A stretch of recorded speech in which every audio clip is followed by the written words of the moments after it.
After my dad's funeral, when everyone was talking about who gets what from his money and stocks, my brother-in-law, who's married to my sister Kelly, suddenly said that all of it, including $5 million, should go to Kelly, the oldest sibling. My sister and brother-in-law were happy, but the lawyer told them they couldn't just decide that. My name's John Watson. I'm 42, work in sales, and have a wife and 2 kids. My dad owned a big part of a company, and even though he was old, he still worked. My sister Kelly, who's older than me, has always been a bit of a problem for our parents with her bad behavior. My sister, who's now in her middle years, still doesn't have a steady job and just lives her life however she wants. I've never really liked her, so I've always kept my distance. Then, when she turned 50, out of the blue, she brings home this guy and says, "I'm getting married."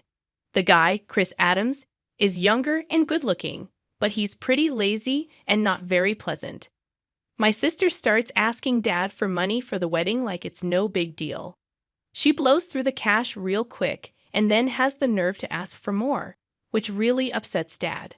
She figures she'll inherit everything eventually, so why not? I just watch her with a cold stare. Less than a year after she gets married, Dad has a heart attack while playing golf and passes away a few days later. It hits me hard, and I feel really sad. The sudden news of Dad's passing shocked all his friends, and our phones wouldn't stop ringing with condolences. But I couldn't just sit there and cry. I took charge, helping my stunned mom with all the arrangements for the funeral. As usual, my sister was nowhere to be found, off doing her own thing.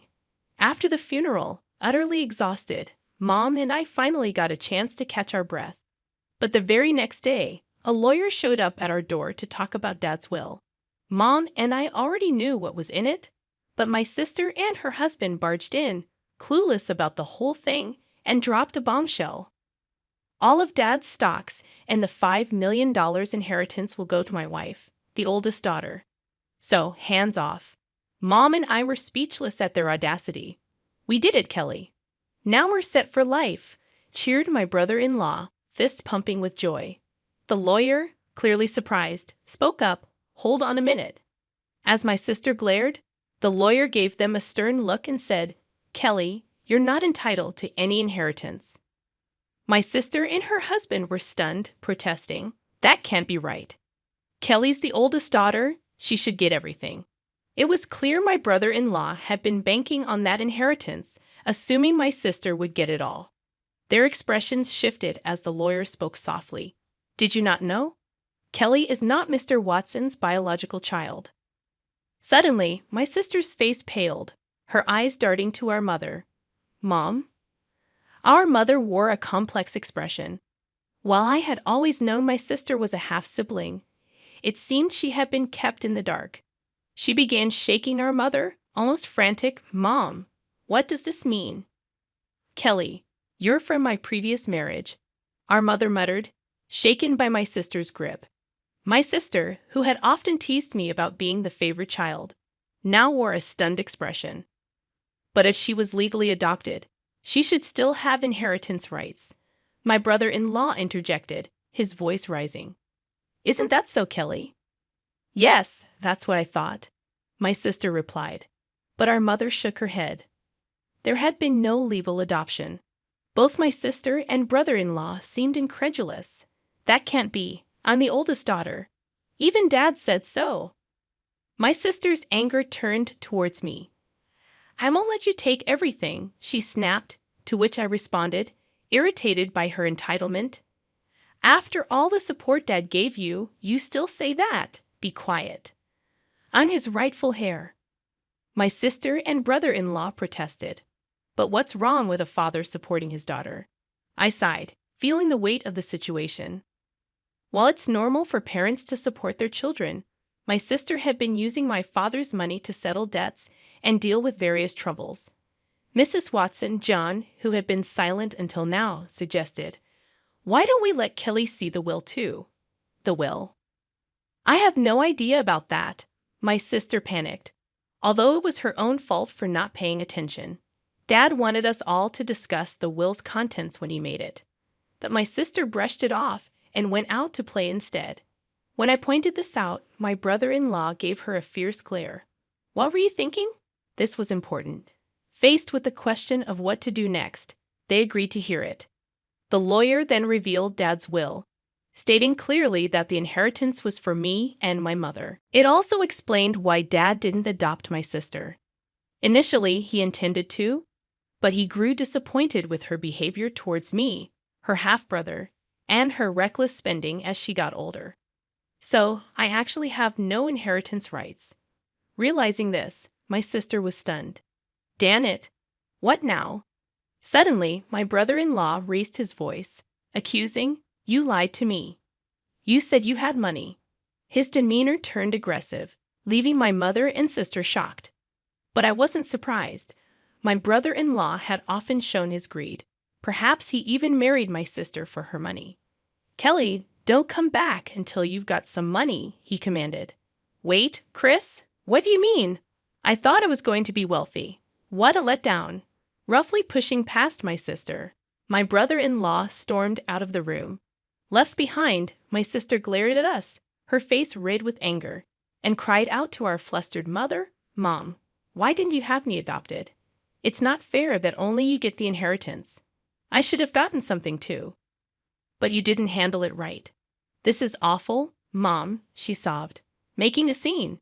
I was taken aback by her outburst, but the lawyer seemed unfazed, perhaps accustomed to such drama. "Why does he get everything?" "Because I'm Dad's son," I responded, and my sister's eyes filled with anger as she lunged at me, shouting, "You! It would have been better if you were never born." I thought to myself that even if I hadn't existed, Dad would likely have made the same decision given my sister's character. Before I could say anything, the lawyer calmly intervened. "Kelly, if you continue like this, it will involve the police," making my sister flinch, possibly recalling her past shoplifting incidents. "Kelly," our mother called out, tears in her eyes. 6 months had passed, and the inheritance proceedings went smoothly without any hiccups.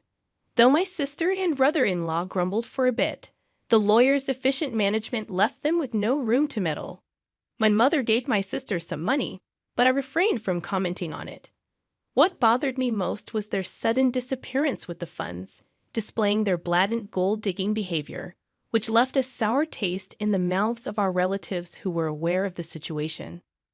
One day, I took my mother, wife, and daughter out for a meal. Thanks to my wife's suggestion, my mother, who had been somewhat withdrawn since Dad's passing, seemed more cheerful in the company of her adorable granddaughter. "Hey, Mom, why don't you come live with us?" I proposed.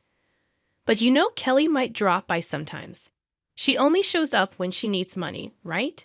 Don't be too accommodating with her," my mother hesitated.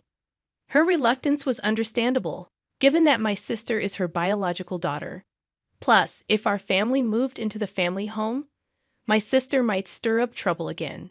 Respecting her concerns, I simply asked her to think it over as I drove towards the family home to drop her off. As we pulled up, we noticed lights on in the supposedly empty house. It wasn't the time for the helper to be there, so maybe my sister had returned. With that in mind, I parked the car in the garage. "Let's pop in for a quick coffee," I suggested. As we stepped out of the car and headed towards the entrance, a car suddenly swerved towards us, narrowly missing us. Reacting to my daughter's cry, I instinctively shielded my wife. Ouch! Thankfully, the car only grazed me, but I was thrown into a nearby flower bed, taking a hard knock. The car came to a halt after hitting the garage entrance. "Are you all right, honey?" My wife and daughter rushed over to help me up, while my mother stood trembling at the entrance, understandably shaken. Panic ensued. I was rushed to the hospital by ambulance and had to stay overnight. Later, I learned that the driver was Chris Adams, my brother-in-law. He claimed to the police that he mistook the accelerator for the brake, but I doubted his explanation. When my mother and sister visited me in the hospital, my sister looked at me coldly and remarked, "You're surprisingly resilient, aren't you?" I couldn't help but think that if I had been seriously injured, my mother would have inherited everything. "Too bad for you," I said with a smirk. My sister visibly tensed. "You were counting on it, weren't you?" I noticed her discomfort as she looked away. Well, Mom told me she plans to waive her inheritance from me, so causing such an accident was pointless. My sister seemed taken aback by this revelation. It appeared incomprehensible to her that someone would refuse what they could inherit. I have a wife and kids, so Mom asked me to pass it on to them. That's what parents do. But, my sister stuttered. I even made a will early on, following Dad's example. I continued, leaving my sister speechless. So unfortunately, my share won't be going to Mom anymore. My sister trembled and shook as she stared at me. Can't you at least give me some? There's $5 million, right? When I firmly refused, my sister's face contorted into a furious expression as she grabbed my collar. Give me half. I'm your sister. I regarded her with pity as she continued to scream in an unsettling tone, perhaps driven to madness by the prospect of the inheritance. Don't you realize that your greediness would disappoint Dad? My sister's face flushed with anger as she reached for my throat. Kelly, what are you doing? My mother returned, her voice raised, as nurses arrived to escort my sister out. Although my mother seemed inclined to defend my sister, it was clear that my sister had directed insults towards her too. Where did I go wrong in raising her? It was heartbreaking to hear my mother say this with sadness in her voice. Shortly after, my mother fell ill. As her condition worsened, my wife and I stepped in to assist with transportation and household tasks at the family home. This seemed to upset my sister, likely because she had encountered my wife during her visits to ask for money or had heard about our help from our mother. One day, my sister called me abruptly. From now on, we'll take care of Mom. You two don't need to come, she declared. What's this all about? I tried to reason with her, but my sister didn't listen and hung up, claiming it was already decided. I confirmed with my wife, who had received the same message and been dismissed. Concerned about my sister's lack of experience in caregiving or household duties, I quickly reached out to my mother. Surprisingly, my brother-in-law had some caregiving experience.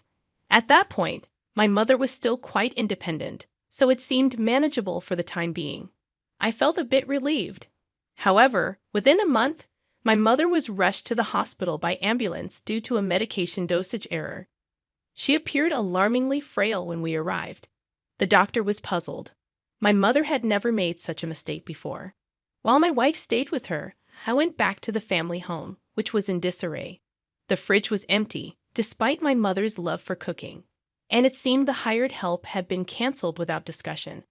I felt ashamed for even considering trusting my sister and was furious. A significant amount of money had been withdrawn from my mother's bank account, even though her bank card and PIN were secured in the safe. Thankfully, the account containing the inheritance was untouched in a safe deposit box. But most of the funds allocated for living expenses were gone. I gathered essential items for my mother's hospital stay, along with her bank card, and returned to explain the situation to her. Did Kelly? My mother seemed unaware of the bank card situation. However, when I inquired about the medication error, she looked somber and confessed that it was prepared by my brother-in-law. Mom, perhaps it's best not to allow my sister into the house anymore, I suggested. John, I promised to take care of you, but the house is in such disarray, and you've lost so much weight. Have you been eating properly? My mother's words weighed heavily on me. Mom, you should come live with us. I'll build a home where we can all be together, I proposed, causing my mother to break down in tears. However, her health continued to deteriorate, despite the doctor's efforts. Perhaps the incident with my sister had weakened her heart. She never recovered and eventually passed away, almost as if following my father. Upon returning to the family home to make funeral arrangements, I discovered that all the valuables had vanished. It appeared my sister and brother-in-law had taken them in their desperate pursuit of money.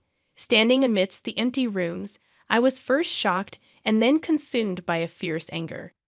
I vowed to hold them accountable for their actions.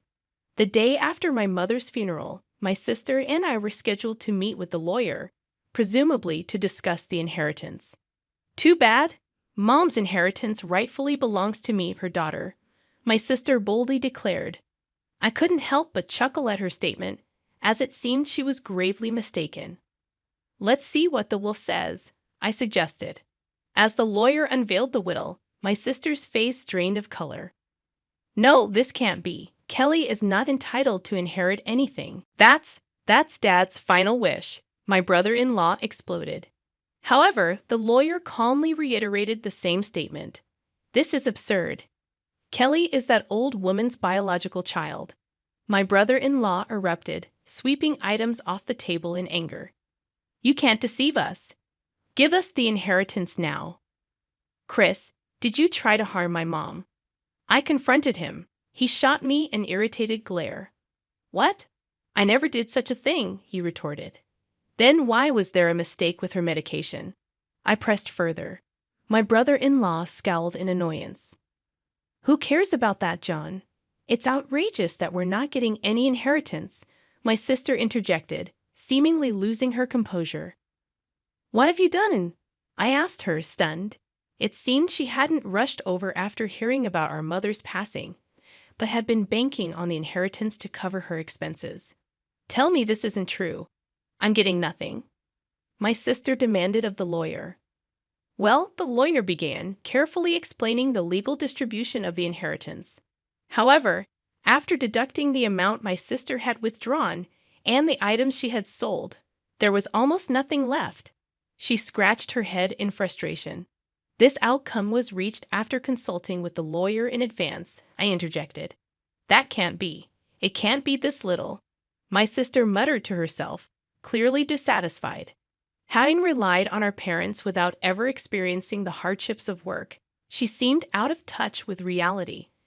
I couldn't contain my contempt for her. "Mom thought you'd take care of her, but you just took her money and abandoned her, you ungrateful person." I couldn't hold back my anger. "Taking care of someone costs money, you know? What are you talking about?" My sister shot back. "Then show me the detailed expenses you used for Mom's living costs." "I'll cover the necessary expenses," I challenged her, extending my hand. My sister's face paled, and her lips trembled. I don't have that." "Without receipts, it won't be recognized," the lawyer emphasized, leaving my sister speechless. Facing her, my brother-in-law attempted to sway me with a pleading tone. "John, your sister really needs help. Can't you lend her a hand, even just a little?" I declined firmly, feeling my frustration growing, and it seemed my brother-in-law was reaching his limit too. "If everything had gone as planned, Kelly would have had the entire inheritance by now," he muttered. "What do you mean by that time?" I questioned, but before I could delve deeper, my brother-in-law let slip a revealing comment. "Because of this guy, nothing ever goes smoothly. I was supposed to get a new car, but all I got was barely enough for repairs." My sister desperately tried to interject, but it was too late. "That's a serious accusation. It sounds like fraud," the lawyer remarked, holding a recorder and smiling at the couple. "What? That's illegal. I clearly stated at the outset that this meeting would be recorded, and you both agreed to it." My brother-in-law paled upon realizing his mistake. Turning to him, I declared, "Chris, I'll be pressing charges for that accident." "Don't be absurd. There's no evidence. You've just provided the evidence yourself." My sister burst into tears and shook my brother-in-law in frustration. "You fool, it's all your fault. What are we going to do now?" Eventually, my brother-in-law faced criminal charges. His previous offenses also came to light, leading to his detention by the police. My sister, implicated as an accomplice, received a lesser sentence. However, unable to afford her rent, she sought help from relatives but was rejected by everyone. As for me, I continued to work diligently without relying on any inheritance, finding solace in the dividends from stocks as a small pleasure. Betrayal has a sound. Today, it was the soft click of expensive heels on hardwood floors, followed by hushed voices that grew louder as I approached our front door. I hadn't expected anyone to be home at 2 in the afternoon, let alone the entire family gathered in what was supposed to be my sanctuary. My name is Harmony, and I should have known something was wrong when Mark stopped kissing me goodbye in the mornings. I pushed open the door to find them arranged like a tribunal. Sophie perched on our leather armchair, her manicured fingers drumming an impatient rhythm on the armrest. Mark's parents, Linda and Tom, occupied the sofa, while my husband stood by the fireplace, his back to me. "Well, isn't this cozy?" I said, dropping my design portfolio by the door. "Should I have brought snacks for our impromptu family meeting?" Sophie's lip curled. "This isn't a social call, Harmony. We need to discuss your living situation." "My what?" The room suddenly felt too small, too warm. Linda leaned forward, her pearls catching the afternoon light. "Dear, we've been patient, but it's time you found your own place. This arrangement isn't working anymore." I looked at Mark's back, waiting for him to turn around to defend me. He didn't move. "Arrangement?" My voice came out steadier than I felt. "You mean my marriage? The home I've helped pay for over the last 5 years?" "Don't be dramatic," Sophie cut in. "We all know Mark's been carrying the financial burden. Your little design projects barely cover the groceries." A laugh escaped me, sharp and bitter. "Little projects? I paid for the kitchen renovation last year. I've been contributing to the mortgage since day one." "That's not entirely accurate," Tom spoke up, his first words since I'd entered. He pulled out a folder from his briefcase. "We've been reviewing the property documents. Your name isn't on any of them." The floor seemed to tilt beneath my feet. "That's impossible. Mark and I signed the papers together." Finally, my husband turned around. His face was blank, like a stranger's. "We need to make some changes, Harmony. This isn't working." "What isn't working?" I stepped closer, searching his face for any trace of the man I married. "The fact that I've been supporting us while you've been between projects for the past 8 months." Sophie stood up, smoothing her designer dress. "See? This is exactly why we need you gone. You're always throwing things in Mark's face, making him feel inadequate." "Oh, that's rich coming from you." I turned to face her fully. "How's that promotion working out? The one you got after stealing my branding concepts?" "That's enough," Linda's voice cracked through the air. "This is precisely why we need to separate. You're toxic for this family, Harmony. Always have been." My hands were shaking now, but not from fear. Rage coursed through me, cold and clarifying. "Mark," I said softly, "is this what you want?" He wouldn't meet my eyes. "It's for the best." "The best for whom?" I walked to the mantel, picked up our wedding photo. "For you? For your sister who's been trying to drive me out since day one? Or for your parents who never thought I was good enough?" "Don't make this harder than it needs to be," Sophie said, her voice dripping with false sympathy. "We've already packed most of your things." I set the photo down with deliberate care. "You went through my belongings?" "We took the liberty," Linda said. "The boxes are in the garage." Something inside me shifted then, like a gear clicking into place. I looked at each of them. These people who'd smiled at family dinners, who'd hugged me at holidays, who'd planned this ambush with the precision of executioners. "All right," I said quietly. "I'll go. But remember this moment. Remember exactly how you chose to do this." "Are you threatening us?" Sophie's eyes narrowed. I smiled, and for the first time I saw uncertainty flicker across their faces. "No, Sophie. I'm making a promise. You wanted me gone? Congratulations. You just lost the only person who was keeping your house of cards from collapsing." I turned and walked out, leaving them in silence. In the garage, I saw the neat stack of boxes containing my life, labeled in Sophie's perfect handwriting. I didn't touch them. Instead, I pulled out my phone and dialed my friend Emma's number. They thought they were erasing me. They didn't realize they were setting me free. Emma's spare bedroom felt like exile, but it beat sleeping in my car. 3 days had passed since the ambush, and I'd spent them methodically pulling apart the threads of my marriage, looking for the exact moment it started unraveling. "Your coffee's getting cold," Emma said, leaning against the doorframe. "And you've been staring at that laptop screen for 2 hours." I rubbed my eyes. "I'm going through our joint accounts.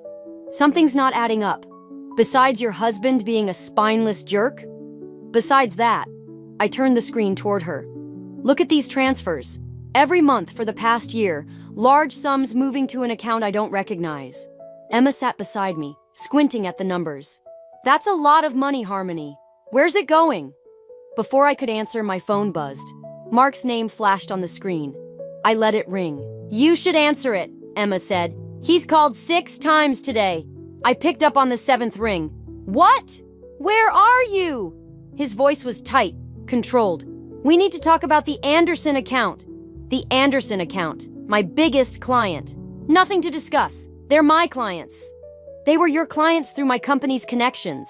The contract is under my name," I cut in. "Check the paperwork, Mark. I made sure of that after Sophie tried to steal my last project." Silence crackled between us. Then, "My sister was trying to help you." "Help herself, you mean?" I pulled up another bank statement. "Like you've been helping yourself to our savings? Want to tell me about the transfers to account number 847? The line went dead.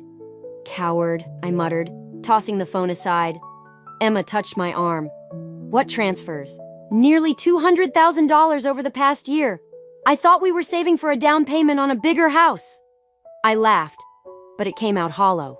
"Turns out Mark's been moving money somewhere else. I just need to figure out where." My phone buzzed again, this time with a text from Sophie. "Stop harassing my brother. You're embarrassing yourself." I showed Emma the message. "Want to know something funny? Sophie's company just launched a new design division. Brand new office space, fully staffed, equipment, everything. That takes capital. You think Mark gave her your money?" "I think..." My voice caught as another piece clicked into place. "I think I need to visit the bank." An hour later, I stood in front of a very uncomfortable bank manager named Steve, who kept tugging at his collar as he reviewed my documents. "Mrs. Harrison, while you're listed on the checking account, the savings account was converted to an individual account 6 months ago. Your signature is right here on the transfer authorization." I stared at the signature. It looked like mine, but I'd never signed it. "That's forgery." Steve shifted in his chair. "That's a serious accusation." "Yes, it is." I pulled out my phone and opened my calendar. On the date this was supposedly signed, I was in Seattle at a design conference. I have flight tickets, hotel receipts, and about 50 witnesses who saw me give a keynote speech that morning. The color drained from Steve's face. "I'll need to escalate this to our fraud department." "Please do." I stood up. "And while you're at it, I'd like all records of transfers from that account for the past year. I'm sure the police will find them interesting." Walking out of the bank, I felt something shift inside me. The hurt was still there, but it was hardening into something else. Something sharp and focused. My phone buzzed with another text from Mark. "Family dinner tonight. We need to talk." I typed back, "Yes, we do. I'll bring the bank statements." Emma was waiting in her car outside. "How'd it go?" "They forged my signature." I buckled my seatbelt, hands steady despite the rage coursing through me. "Mark and Sophie stole my money to fund her new business venture. They probably thought I'd never notice, that I'd just accept their story about me being a financial burden and leave quietly." "What are you gonna do?" I watched the bank's glass doors reflect the afternoon sun, thinking about all the careful plans Mark and his family had made to push me out of their lives. "I'm going to do exactly what they taught me. Take everything they have." "Harmony." Emma's voice held a note of warning. "Don't worry." I smiled, and it felt like baring teeth. "I won't do anything illegal. I'll just make sure they experience exactly what they planned for me. Complete and utter abandonment, one piece at a time." My phone buzzed again. "Linda this time. We expect you at dinner. Time to act like adults." I texted back one word. Perfect. The family dinner felt like walking into a trap with my eyes wide open. Linda's dining room with its pristine tablecloth and carefully arranged place settings might as well have been a courtroom. I arrived 15 minutes early. Bank documents tucked in my bag like ammunition. Sophie was already there, perched at the table like she owned it. "You actually came." Wouldn't miss it. I took my usual seat, noting how they'd clustered their chairs at one end, leaving me isolated. "How's the new design division?" Her smile flickered. "Thriving. Unlike some people's careers." "Funny you should mention that." I pulled out my phone, opened my emails. The Anderson Group called today. Apparently, someone claiming to represent my interests tried to convince them to transfer their account to a new agency, your agency. The front door opened and Mark's footsteps echoed in the hallway. Sophie's face hardened. "You're delusional." "Am I?" I turned my phone toward her. "Because I have the email chain and the recorded phone call. California's a 2-party consent state for recordings, by the way, except when there's reasonable suspicion of fraud." Mark entered, followed by his parents. He stopped short when he saw me, his tie slightly crooked. "You're early." "Couldn't wait to start." I smiled at Linda. "Shall we eat first, or should we discuss how your children committed financial fraud?" The crystal water glasses rattled as Tom set down his drink too hard. "Now see here." "No, you see here." I laid out the bank documents one by one. Forged signatures, unauthorized transfers, theft of client relationships. It's all here, with timestamps, witnesses, and documentation. Mark moved behind Sophie's chair, gripping it. "You're overreacting. We can explain." "Explain what? How you funneled my money into Sophie's new business? Or how you tried to steal my clients while pushing me out of my own home?" Linda's voice cut through the tension. "Everything we did was to protect this family." "Your family," I corrected her.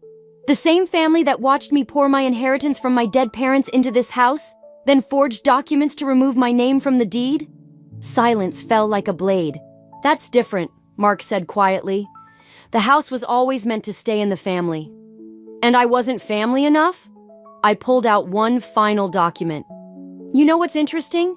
I had my lawyer look into the original house purchase. Turns out there were some irregularities with the down payment documentation." Tom stood up so quickly his chair scraped against the floor.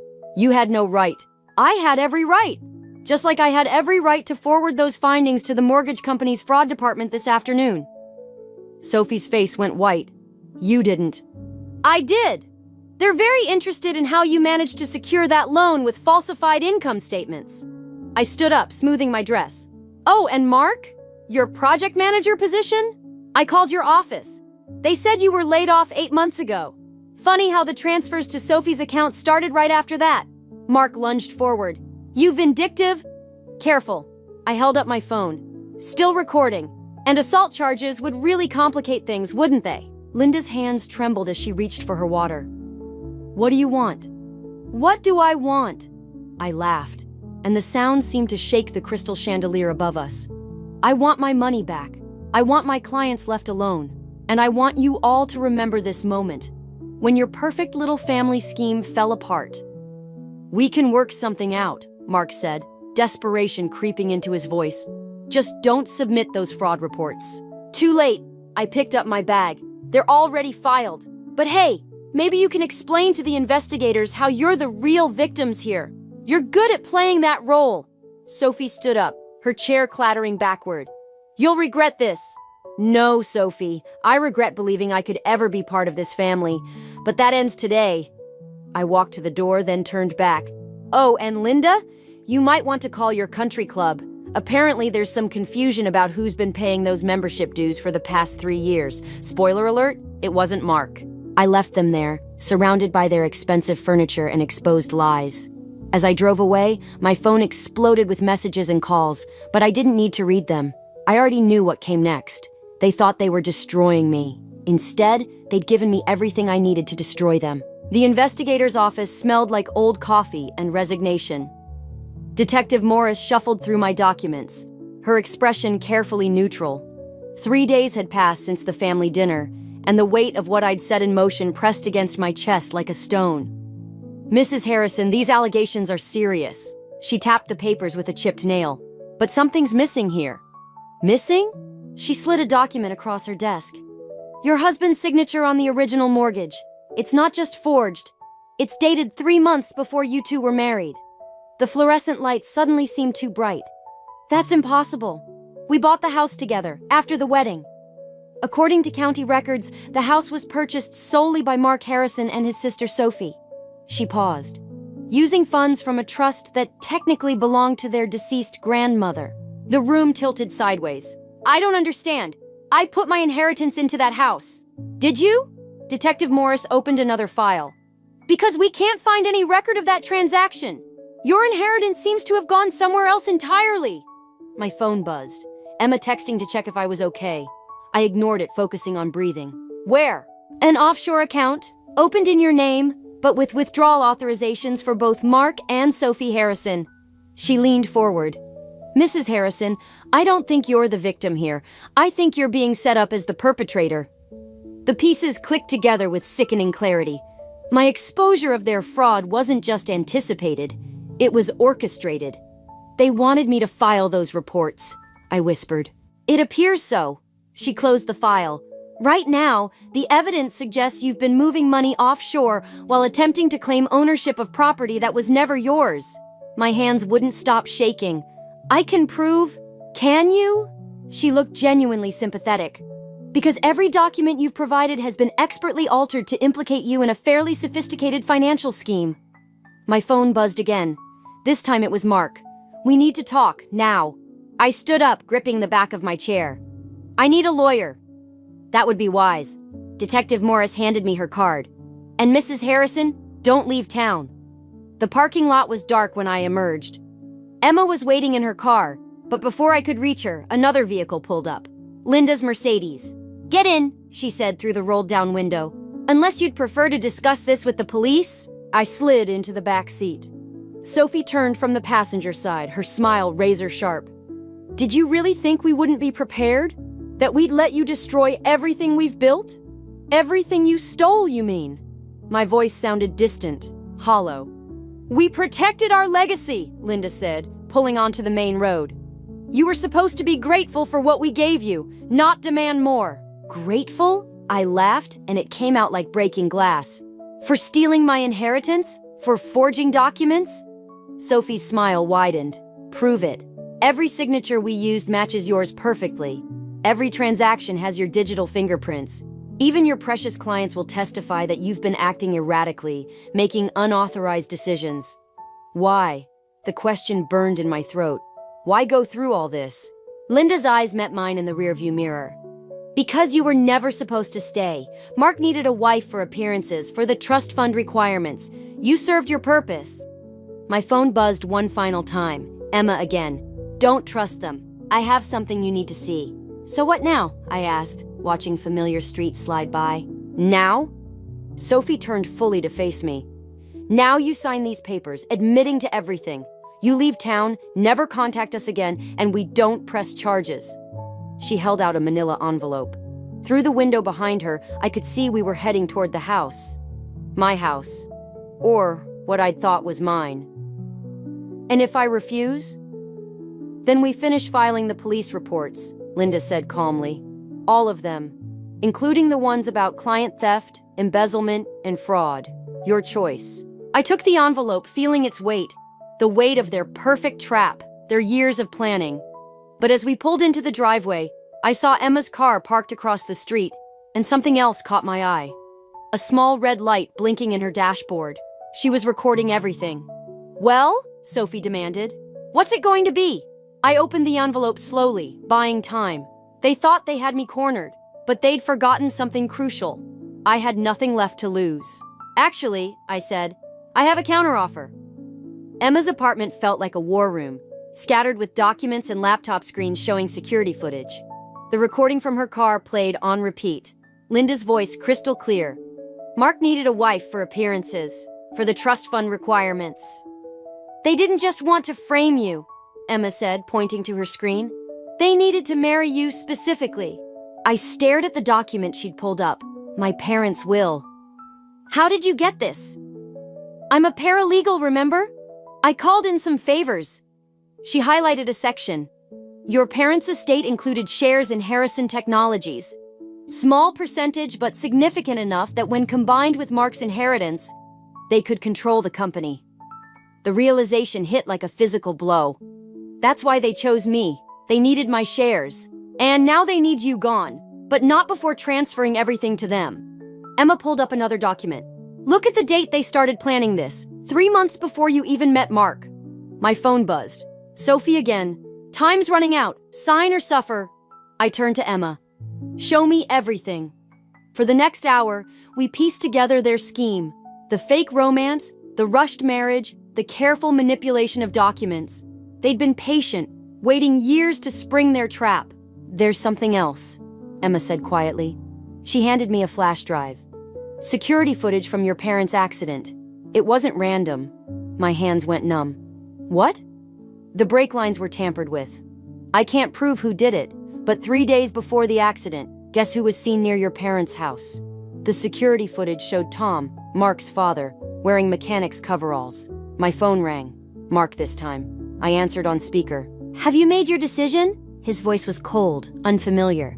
Actually, I have some questions first. I kept my voice steady. Like why your father was working on my parents' car 3 days before they died. Silence crackled across the line. Then, you're desperate, Harmony. Making wild accusations won't help you. No? Then explain why you married me exactly 3 months after their death. The minimum waiting period for accessing their shares. I watched the footage again. Tom's familiar figure moving with purpose. Explain why your family needed those shares so badly. Sign the papers, he snapped. Or tomorrow the police get evidence of your embezzlement, fraud, and now, harassment. Funny thing about evidence, I said. It works both ways. Check your email. I heard the notification ping through the phone, followed by sharp intake of breath. You're bluffing, he whispered. Am I? That's just a sample. I have more. Years of documentation, security footage, banking records. Everything Emma and I have gathered. One call, and it all goes to the FBI's Financial Crimes Division. You'll implicate yourself. Maybe. But I've got nothing left to lose, remember? You made sure of that. I leaned closer to the phone. Here's my counteroffer. Return my inheritance, confess to the fraud, or I burn everything down, including proof of your father's involvement in my parents' death. You wouldn't dare. Try me. I ended the call, hands shaking. Emma touched my arm. Are you sure about this? They could still hurt you. They already have. I stood up, gathering the documents. But now they know I can hurt them back. My phone lit up with texts. First Sophie, then Linda, finally Tom. Each message more desperate than the last. They'd underestimated me. Thought I was weak because I'd trusted them, loved them. What's the next move? Emma asked. I pulled up the email I'd drafted earlier, addressed to the Harrison Technologies Board of Directors. Attached were documents proving Mark and Sophie's mismanagement, the fraud, the theft. Everything except my parents' accident. That was my insurance policy. Now, I hit send. Now we watch them tear each other apart trying to save themselves. Emma's laptop pinged with notifications. The family's private chat exploding with accusations and threats. They were already turning on each other. They'll come after you harder, Emma warned. Let them. I watched the chaos unfold on screen. They taught me well how to lie, how to manipulate, how to destroy someone from the inside out. Time they learned what a good student I've been. My phone buzzed one final time. A message from Mark. You've just started a war. I typed back. No, I'm finishing one you started years ago. The board meeting was tomorrow. By sunset, the Harrison family's carefully constructed world would begin to crumble, and I would be there to watch every moment of their destruction. The Harrison Technologies boardroom felt like a tomb, all mahogany and muted lighting. I sat alone at the end of the table, watching board members file in, their faces carefully neutral. Mark and Sophie entered last, followed by their parents. None of them looked at me. Before we begin, the board chairman said, I understand Mrs. Harrison has evidence of financial irregularities she'd like to present. I opened my laptop, but before I could speak, Mark stood. Actually, we have something to present first. He nodded to Sophie, who distributed folders to each board member.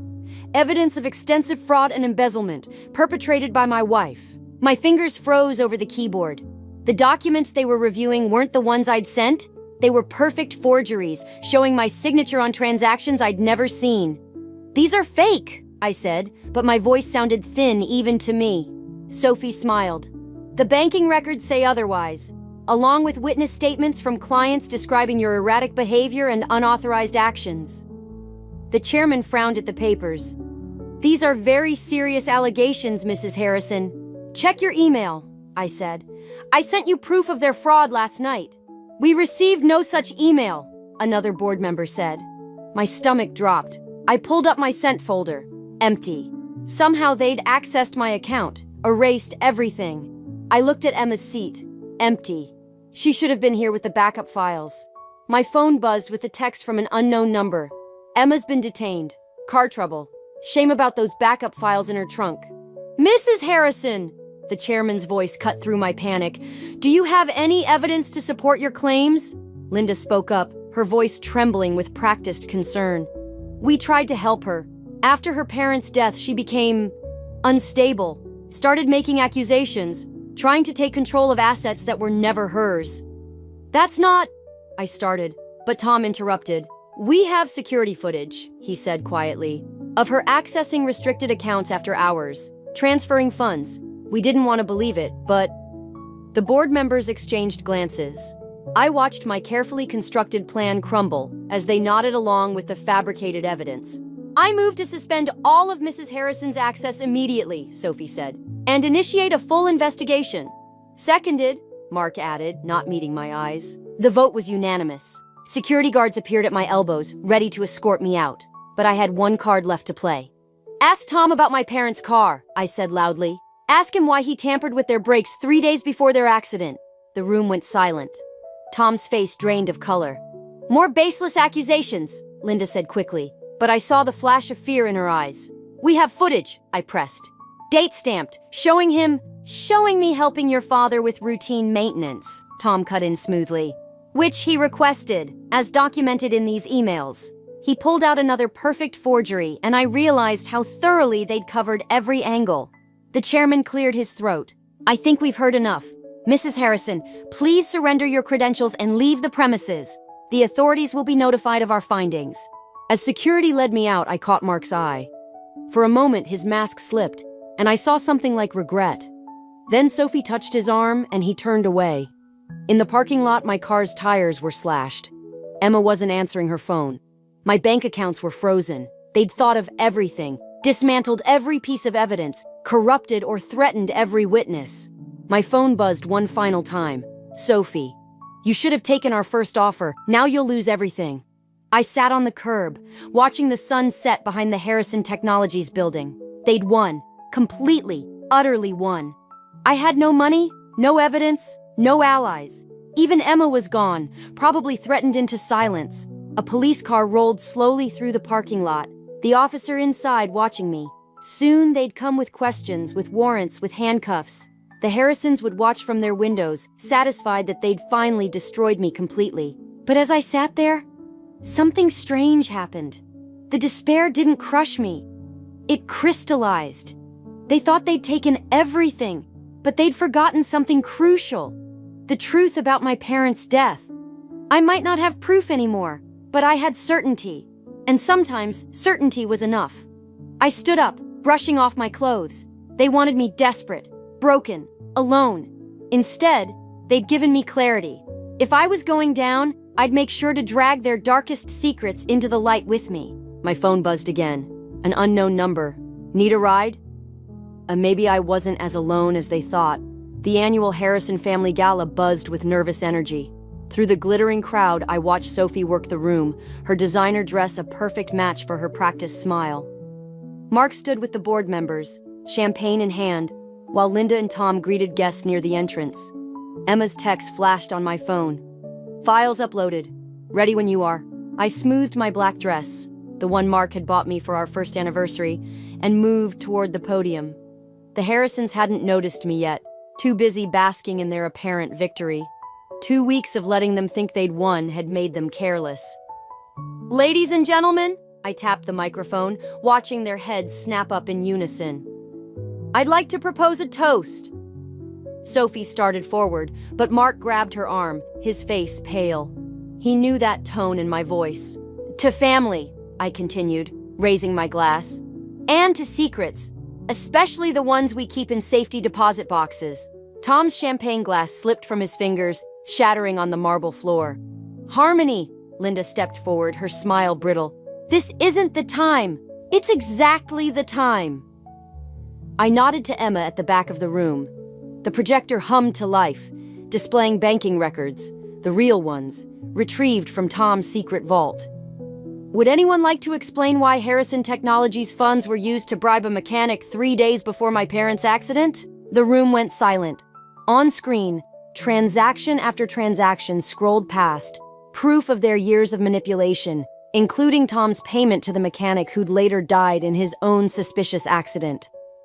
"Or perhaps," I continued, "we should discuss the trust fund conditions? The ones requiring Mark to be married to access his inheritance?" Sophie lunged for the podium, but security, my security, hired with Emma's help, blocked her path. "You're making a mistake," Mark's voice cracked. "We can still fix this." "Fix what, Mark?" The fraud? The theft? Or my parents' murder? I turned to the shocked crowd. They needed my shares to control the company. My parents wouldn't sell, so they eliminated the problem. Then they arranged our perfect romance, counting on my grief to make me vulnerable. "Prove it," Sophie snarled, but her confidence was cracking. "Already did." I gestured to the FBI agents emerging from the crowd. "Everything's been verified. The agents have been building their case for weeks, ever since you tried to frame me at the board meeting." Linda collapsed into a chair, her carefully maintained facade crumbling. Tom reached for her, but an agent stepped between them. "You could have had everything," Mark said quietly, handcuffs clicking around his wrists. "We would have given you wealth, status. You killed my parents." My voice didn't shake. "You stole my life and tried to destroy me when I discovered the truth. There's not enough wealth in the world to make that right." Sophie struggled against the agents holding her. "You think you've won? You're nothing without us." "No, Sophie, I was nothing with you. That was the point." I watched them being led away, these people who'd orchestrated my entire life. "You taught me how to deceive, manipulate, and destroy. Consider this my final thank you." The room erupted in chaos, reporters pushing forward, board members demanding explanations, police securing evidence. Through it all, I stood at the podium, watching the Harrison family's empire crumble. Tom turned back at the door, his face ashen. "How did you know about the safety deposit box?" "I didn't," I smiled. "But I knew you'd never trust electronic records for the really damaging evidence. You're too old school." After that, it was just a matter of following Linda on her weekly visits to the bank. Mark stopped at the threshold, looking back one last time. For a moment, I saw the man I thought I'd married, before the mask fell away completely. "I did love you," he said. "In my way." "I know. That's what makes this perfect." I raised my glass to him. "You taught me that love is the deadliest weapon of all." The doors closed behind them, and the sound echoed through the ballroom like a final heartbeat. Emma appeared at my side, squeezing my hand. "Was it worth it?" she asked softly. I watched the FBI agents boxing up evidence, the reporters scrambling to break the story, the board members already discussing emergency measures, years of planning, manipulation, and murder, all exposed in a single night.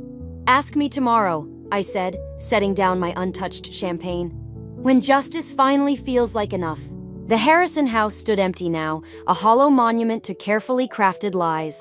I walked through each room with the estate agent, noting places where family photos once hung, where holiday dinners had been staged, where every moment of warmth had been calculated for maximum effect. "The board is offering fair market value," she said, checking her tablet. "Given the circumstances, they're eager to distance themselves from the Harrison name." I paused at the study doorway, remembering Mark's face the day they arrested him. "I'll take it." "Mrs. Harrison, Harmony," she hesitated. "Are you sure, after everything that happened here?" The trial had dominated headlines for weeks. Mark took a plea deal, turning on his family in exchange for leniency. Sophie faced 20 years for fraud and conspiracy. Tom's confession about my parents' death earned him life without parole. Linda had a breakdown on the witness stand, revealing decades of manipulation and deceit. "I'm sure." I ran my hand along the mahogany doorframe. "Some things need to be dismantled from the inside." Emma helped me pack up the remaining Harrison belongings, evidence of a life meticulously designed to trap me. In Linda's closet, we found a box of photographs. Me at college events, long before I met Mark. They'd been studying me, planning their approach for years. "What should we do with these?" Emma asked. "Leave them for the lawyers." I turned away, but something caught my eye. A slight discoloration in the closet's back panel. "Wait." The panel swung open easily, revealing a hidden safe. Inside, I found what I'd been searching for since my parents died. Their original will, untampered with, along with letters they'd written about Harrison Technologies' illegal practices. They'd known. They'd been gathering evidence. "They didn't just kill them to get their shares," I whispered. "They killed them to stop them from exposing everything." Emma touched my arm. "Does this change things?" "No." I closed the safe, tucking the documents away. "It just means I finished what they started." The doorbell rang. Detective Morris, holding a thick envelope. "Final paperwork from the DA's office," she said, following me to the kitchen. Mark's allocution statement. Thought you might want to read it. I left it unopened on the counter. Did he mention why? Why me specifically? Said you reminded him of someone, a girl from college who turned down his proposal. First time he'd failed at anything, she shrugged. His family helped him destroy her life too, became their pattern. Until now. Until now. She headed for the door, then turned back. The house. What will you do with it? Through the window, I could see the garden where Mark had proposed, where every calculated moment of our relationship had played out like scenes from a script. Turn it into something true, I said. That evening, as Emma left with the last boxes, I stood in the empty foyer. The Harrison legacy lay in ruins, their company reorganized, their reputation destroyed, their carefully constructed world dismantled, piece by piece. They'd taught me everything about revenge, thinking I'd never use it against them. My phone buzzed, a message from Mark's prison email. I underestimated you. I typed back, no, you overestimated yourself. Upstairs, in what was once our bedroom, I found one last surprise, a loose floorboard containing a small box. Inside were photos of my parents, surveillance shots from the days before their death, but behind those was something else. Pictures of me as a child, happy and free, taken years before the Harrisons chose me as their target. They'd watched me grow up waiting for the perfect moment to strike. They'd studied my every weakness, planning to exploit them all. Instead, they'd given me the greatest strength of all, the ability to see through their lies. I placed the box with the other evidence and walked through the house one final time, turning off lights, closing doors. Tomorrow, contractors would begin transforming it into a shelter for survivors of financial abuse. The Harrison name would fade from its walls, replaced by something stronger, truth. Outside, the evening air carried the scent of approaching rain. I locked the door, pocketed the key, and walked away without looking back. They'd tried to write my story, but in the end, I'd rewritten theirs. Some might call it revenge. I called it justice. The rain began to fall, washing away the last traces of the family that had tried to own me. I smiled, feeling the drops on my face, and for the first time in years, every breath tasted like freedom. I stand frozen in the hallway, my hand still gripping the brass doorknob, as Marcus's words slice through the thin wall between us. Emily, sweetheart, you have to understand. Your mother isn't equipped to handle what's coming. It's better this way. My name is Jordan, and until this moment, I thought I knew what betrayal felt like. I was wrong. Our daughter's response comes as a whisper, but the tremor in her voice carries straight to my chest. Dad, I don't think... Trust me on this, Marcus cuts her off, using that velvet-smooth tone he reserves for closing deals and winning arguments. Helen's already made the arrangements. Everything's going to work out perfectly. My mother-in-law's name hits me like a slap. Of course she's involved. Helen's been orchestrating family disasters since before I married her precious son. The difference is, this time, they're including my 16-year-old daughter in whatever scheme they're plotting. I should burst through that door. Demand answers. Scream until the carefully arranged photos on our hallway walls shake loose and shatter. Instead, I force myself to breathe slowly, counting each inhale like I used to count contractions when Emily was born. 1, 2, 3. What about the party next weekend? Emily asks, her voice stronger now. Won't people notice if... That's exactly why the timing is perfect, Marcus says. No one will question it. Your grandmother's thought of everything. I ease the doorknob back, letting it click softly into place. My fingers leave sweaty prints on the brass. 20 years of marriage, and I never thought to question why Marcus insisted on solid oak doors throughout our house. Now I wonder, how many conversations have I missed? The anniversary party they're discussing was supposed to be a surprise. I found the invitation draft in Helen's precise handwriting last week, tucked between the pages of her day planner when she accidentally left it at our house. 20 years of marriage, apparently worth celebrating only as a smokescreen for whatever they're planning. My phone buzzes in my pocket, a text from Marcus. Working late tonight. Don't wait up. I stare at the message, at the little blue bubble containing yet another lie. He's downstairs in his home office, plotting with our daughter against me. The realization settles in my stomach like broken glass. Emily's footsteps approach the door. I slip into the guest bathroom, closing the door with barely a sound.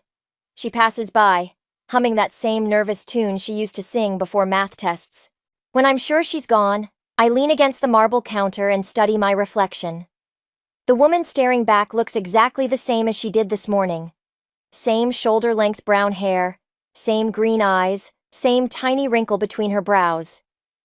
But everything has changed. My wedding ring catches the light, and I twist it absently. The inscription inside reads, "Forever yours." Marcus had it engraved himself, proud of the romantic gesture. Now I wonder if he was laughing even then, knowing how easily forever could be undone. The house creaks and settles around me. Familiar sounds that suddenly feel threatening. Somewhere downstairs, my husband is making plans to destroy me. My daughter is caught in the middle. And Helen, dear, manipulative Helen, is pulling strings I can't even see yet. I pull out my phone again and open my banking app. The joint account balance stares back at me, a number that could disappear as quickly as Marcus's loyalty. My separate account, the one I opened after Helen's last helpful suggestion about family finances, holds enough to give me options. Not comfortable ones, but options nonetheless. Marcus's voice drifts up from below, followed by the sound of his office door opening. He's heading to the kitchen, probably for his evening scotch. Right on schedule, because if there's one thing my husband values, it's routine. I straighten my shoulders and check my reflection one last time. The woman in the mirror isn't crying. She isn't broken. She's calculating, and that's exactly what I need to be. Whatever they're planning, they've forgotten one crucial detail. I've spent 20 years studying their patterns, learning their tells, watching them manipulate others. I've been the perfect wife, the understanding mother, the dutiful daughter-in-law. It's time they learned what else I can be. The invitation to Helen's house arrives 3 days later, hand-delivered by Emily with a forced smile that doesn't reach her eyes. Grandmother wants us all there for Sunday brunch. She says it's important. I study the heavy cream cardstock, embossed with Helen's signature flourishes. Everything about it screams trap, from the formal wording to the specific request that Marcus drive us there separately due to his early morning meeting. Did she mention who else would be attending? I ask, keeping my voice light as I watch Emily fidget with her phone. Just family. Emily's thumbs dance across her screen, but I notice she keeps glancing at me from the corner of her eye. And maybe some friend of Dad's from work. I think her name is Nora. The name drops between us like a stone in still water. I've heard whispers about Nora from the other corporate wives, always perfectly dressed, unusually close to my husband's department, surprisingly single at 35. How thoughtful of Helen to include Marcus's colleagues, I say, sliding the invitation into my purse. You know how she loves to expand the family circle. Emily's phone slips from her hands, clattering onto the kitchen counter. As she reaches for it, I catch a glimpse of a text message. Everything's set for Sunday. Don't forget your part. Dad. I should go finish my homework, Emily mumbles, but I catch her arm gently. Sweetheart, you know you can tell me anything, right? Anything at all. For a moment, something flickers in her eyes. Fear? Guilt? But then she pulls away. I know, Mom. Everything's fine. I watch her retreat upstairs, her footsteps heavy with secrets. The house feels different now, like every room holds whispers I can't quite hear. I pull out my laptop and start searching for Nora Sullivan, Marcus's new project manager. Her LinkedIn profile is a masterpiece of corporate ambition. Her Instagram, carefully curated to project success and sophistication. But it's her Facebook that makes my hands shake. A photo from 2 months ago, at a charity gala I couldn't attend because Helen had insisted I help her with a garden party. Marcus stands in the background, his hand resting just a fraction too low on Nora's back. The front door opens, and Marcus calls out his usual greeting. I close the laptop as he enters the kitchen, straightening his tie with that familiar gesture that used to make my heart skip. Helen's invited us to brunch, I say, watching his reflection in the window above the sink. Oh? His voice is perfectly neutral, but his fingers pause on his tie. Sunday, I assume? Mm-hmm. She's invited Nora Sullivan too. Your new project manager? The silence stretches for 3 heartbeats before he responds. Helen's always networking. You know how she is. I turn to face him, leaning against the counter. Actually, I've been thinking about networks lately. Connections. Patterns.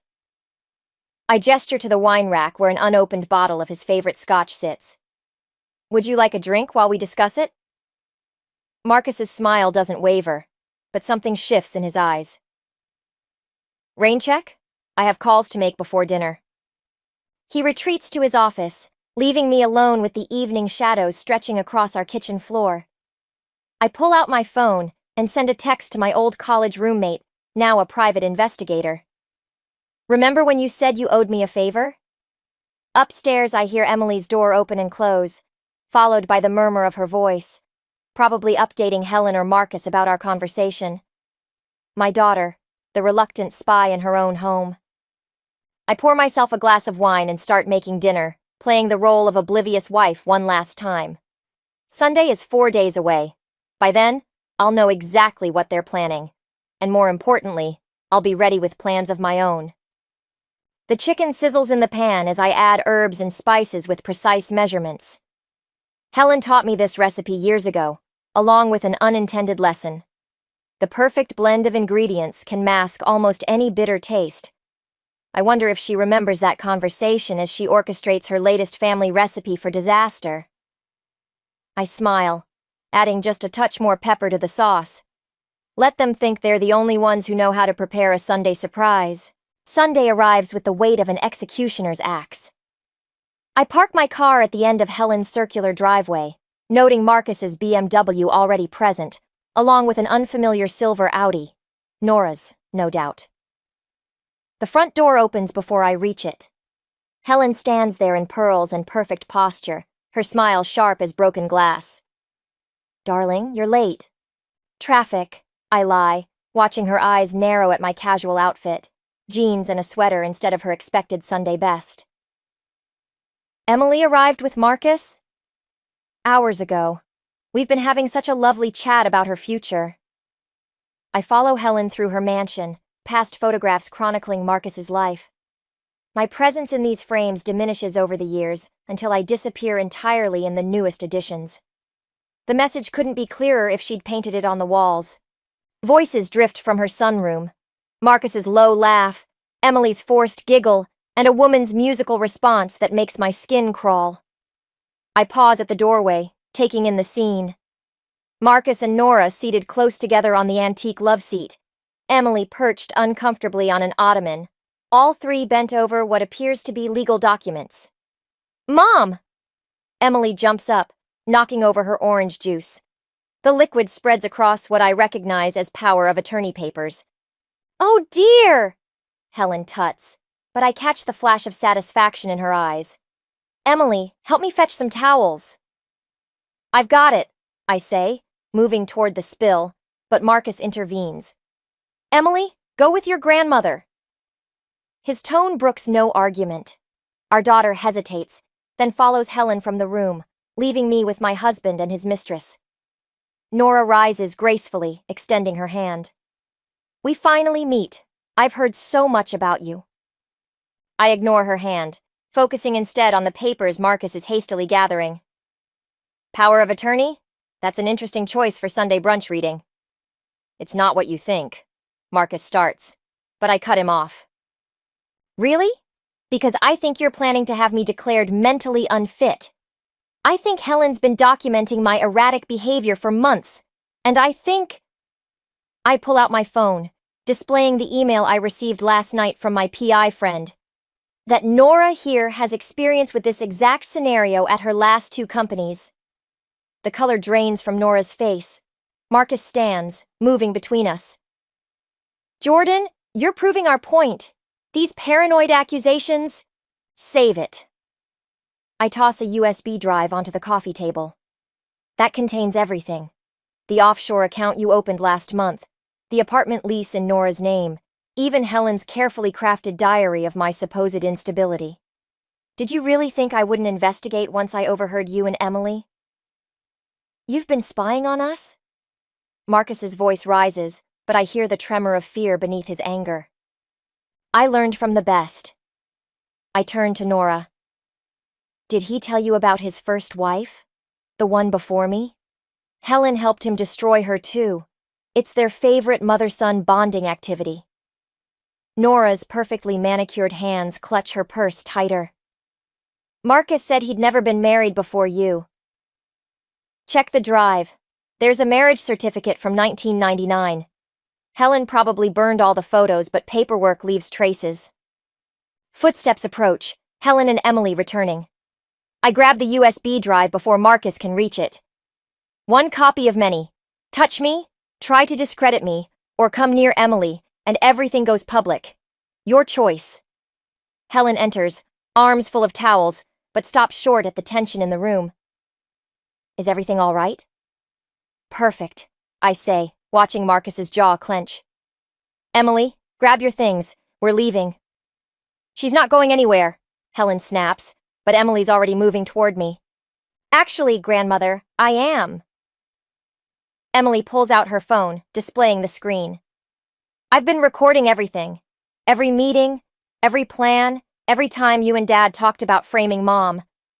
I won't let you destroy her like you did Dad's first wife. The towels drop from Helen's arms. Marcus sinks back onto the love seat, head in his hands. Nora edges toward the door, her illusions of a perfect future crumbling visibly. I place my hand on Emily's shoulder, feeling her trembling beneath her brave facade. We'll be in touch through our lawyers. Oh, and Helen, you might want to cancel that anniversary party. I don't think we have much to celebrate anymore. We walk out together, mother and daughter, leaving behind the ruins of carefully laid plans and the sounds of Helen's rage echoing through her perfect home. In the car, Emily finally breaks down, tears streaming down her face. I'm so sorry, Mom. I should have told you sooner. I squeeze her hand, my heart swelling with pride and pain. You told me when it mattered most. That's what counts. The lawyer's office feels too small for the weight of what Emily's showing me. Her hands shake as she pulls up video after video on her phone. Conversations between Marcus and Helen, whispered plans in the kitchen, late-night meetings with Nora where they discussed my deteriorating mental state. I started recording everything after I heard them talking about Mom number 1, Emily says, her voice barely above a whisper. The way they discussed her, like she was just an inconvenience they'd handled. I watch Helen's face on the tiny screen, her perfectly lined lips forming words that turn my blood to ice. Marcus, darling, it worked perfectly last time. Jordan's even easier. She has actual anxiety medication we can use against her. The prescription bottles in my bathroom cabinet suddenly feel like loaded guns pointed at my head. I'd started taking them after Helen suggested I was struggling with empty nest syndrome when Emily started high school. There's more, Emily says, swiping to another video. This one shows Marcus in his home office, speaking to someone on speakerphone about offshore accounts and asset transfers. They've been moving money for months. Grandmother called it preventative measures. Our lawyer, Sarah Chen, takes rapid notes. The recordings are admissible, single-party consent state, but Marcus will claim Emily was coerced. I have texts too. Emily pulls up message threads. Dad thought I was helping them. He told me everything, thinking I was on their side. My throat tightens. Why didn't you tell me sooner? Emily's face crumples. Because at first I believed them. They said you were sick, that you needed help. Grandmother showed me articles about children who ignored the signs of their parents' mental illness. She made it sound like we were saving you. The betrayal stings, but beneath it, I recognize Helen's expert manipulation. She'd nearly convinced me I was unstable too, until I overheard that conversation. Sarah's phone buzzes, a text from her paralegal. Her expression shifts as she reads it. Marcus just filed for emergency custody of Emily, citing parental alienation and psychological manipulation by Jordan. What? Emily's phone clatters to the desk. He can't. He can try, Sarah says grimly. And Helen submitted a sworn statement about witnessing disturbing behavior from Jordan over the past year. My hands curl into fists. They're moving faster than we expected. Because of this.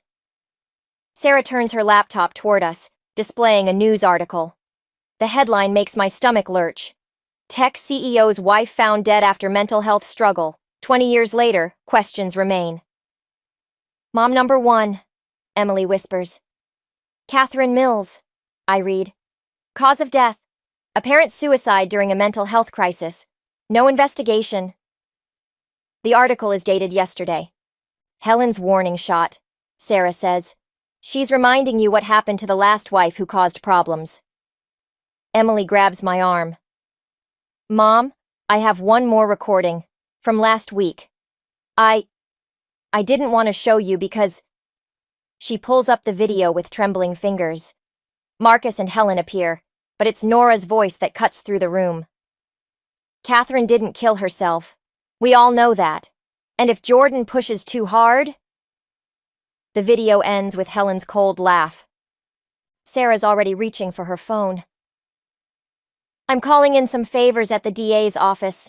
This changes everything. I stare at Emily's phone, at the frozen image of my husband calmly discussing his first wife's death. They're not just trying to discredit me. They're warning me to back off or... Mom. Emily's voice cracks. What do we do? I think of the prescription bottles, carefully counted and documented by Helen. The offshore accounts in Marcus's name. The power of attorney papers, ready to declare me incompetent. They've built their cage piece by piece, expecting me to walk right in. Sarah, I say, my voice steadier than I feel. How quickly can you get a judge to hear these recordings? By tomorrow morning. But Jordan, it's risky. If we move too fast. Catherine Mills waited too long. I pull Emily close, feeling her heartbeat race against my side. We're not making the same mistake. The office feels different now, not too small, but like a launching pad. Helen taught me years ago that the perfect recipe needs precise timing. I check my watch, counting down the hours until Marcus realizes his daughter isn't just recording their conversations. She's broadcasting them directly to our lawyers. Let them think they're the hunters. They forgot predators can become prey. The emergency custody hearing feels like a trap closing in. I sit ramrod straight as Marcus's lawyer paints me as an unstable mother, wielding Helen's carefully documented concerns like weapons. Emily's hand trembles in mine under the table as Marcus testifies about my paranoid behavior and dangerous instability. Then Sarah stands, and everything shifts. Your Honor, before we continue, I'd like to play something for the court. She connects Emily's phone to the courtroom speakers. Marcus's voice fills the room, discussing Catherine Mills's death with Helen and Nora. The color drains from Marcus's face. Helen, sitting in the gallery, clutches her pearls so tightly I expect them to snap. But it's Nora's reaction that catches my attention. She's already reaching for her purse, edging toward the door. Additionally, Sarah continues, we have evidence of financial fraud, conspiracy to commit medical fraud, and potential involvement in the death of Catherine Mills 20 years ago. The judge's gavel cracks like thunder. Chambers, now! As the lawyers follow the judge, Detective Rivera, my college roommate's contact, slips into the courtroom. She makes eye contact with me, then moves to block the exit Nora was eyeing. Helen leans forward, her whisper sharp as a blade. You stupid girl. You have no idea what you've started. I turn to face her fully. Actually, Helen, I learned from the best. You taught me everything about playing the long game, remember? Mom, Emily whispers urgently. Grandmother's texting someone. I catch Detective Rivera's eye again and nod slightly. She moves toward Helen just as the courtroom doors burst open. 2 more detectives enter, heading straight for Marcus. What is this? Marcus stands, his lawyer mask cracking. You can't. Marcus Sullivan. Detective Rivera reads from her phone. You're under arrest for conspiracy to commit fraud, financial crimes, and in connection with the death of Catherine Mills. The courtroom erupts. Helen launches into a performance of maternal distress that would win her an Oscar. Nora makes a break for the side door, but doesn't make it 3 steps before she's detained. And Marcus, my husband of 20 years, stares at me with such raw hatred that I finally see him clearly for the first time. Emily, he snarls, how could you do this to your own father? Our daughter stands, her voice stronger than I've ever heard it. How could you do this to Mom? To Catherine? To any of us? As they lead Marcus away, Helen suddenly changes tactics. Jordan, dear, surely we can discuss this. Think of the family name, the scandal. Think of Emily's future. I am thinking of Emily's future. I pull out my phone, displaying the screen. I'm also thinking about the recording I made last week, when you visited my house to check on my mental health. The one where you admitted everything about Catherine, thinking the medication you'd slipped into my tea had already taken effect. Helen's perfectly composed facade cracks. Behind her, Detective Rivera steps closer, handcuffs ready. You were supposed to be an easy target, Helen spits. Just like Catherine. Just take the pills, sign the papers, disappear quietly. Instead, I learned from watching you. I finish for her. Every manipulation, every careful plan, every detail documented. You taught me well, Helen. Too well. As they lead Helen away, Emily collapses into my arms, sobbing. The courtroom slowly empties around us, leaving behind the debris of our former life. Marcus's abandoned briefcase, Helen's dropped phone, Nora's designer scarf. Sarah returns, looking grim but satisfied. The judge has granted you full emergency custody. But Jordan, this is just the beginning. The investigation into Catherine's death will be brutal. They'll dig through everything. Let them dig. I stroke Emily's hair, feeling her tears soak through my blouse. We have nothing left to hide. The media's already outside, Sarah warns. This will be everywhere by tonight. I think of Catherine Mills, whose story was buried under carefully constructed lies.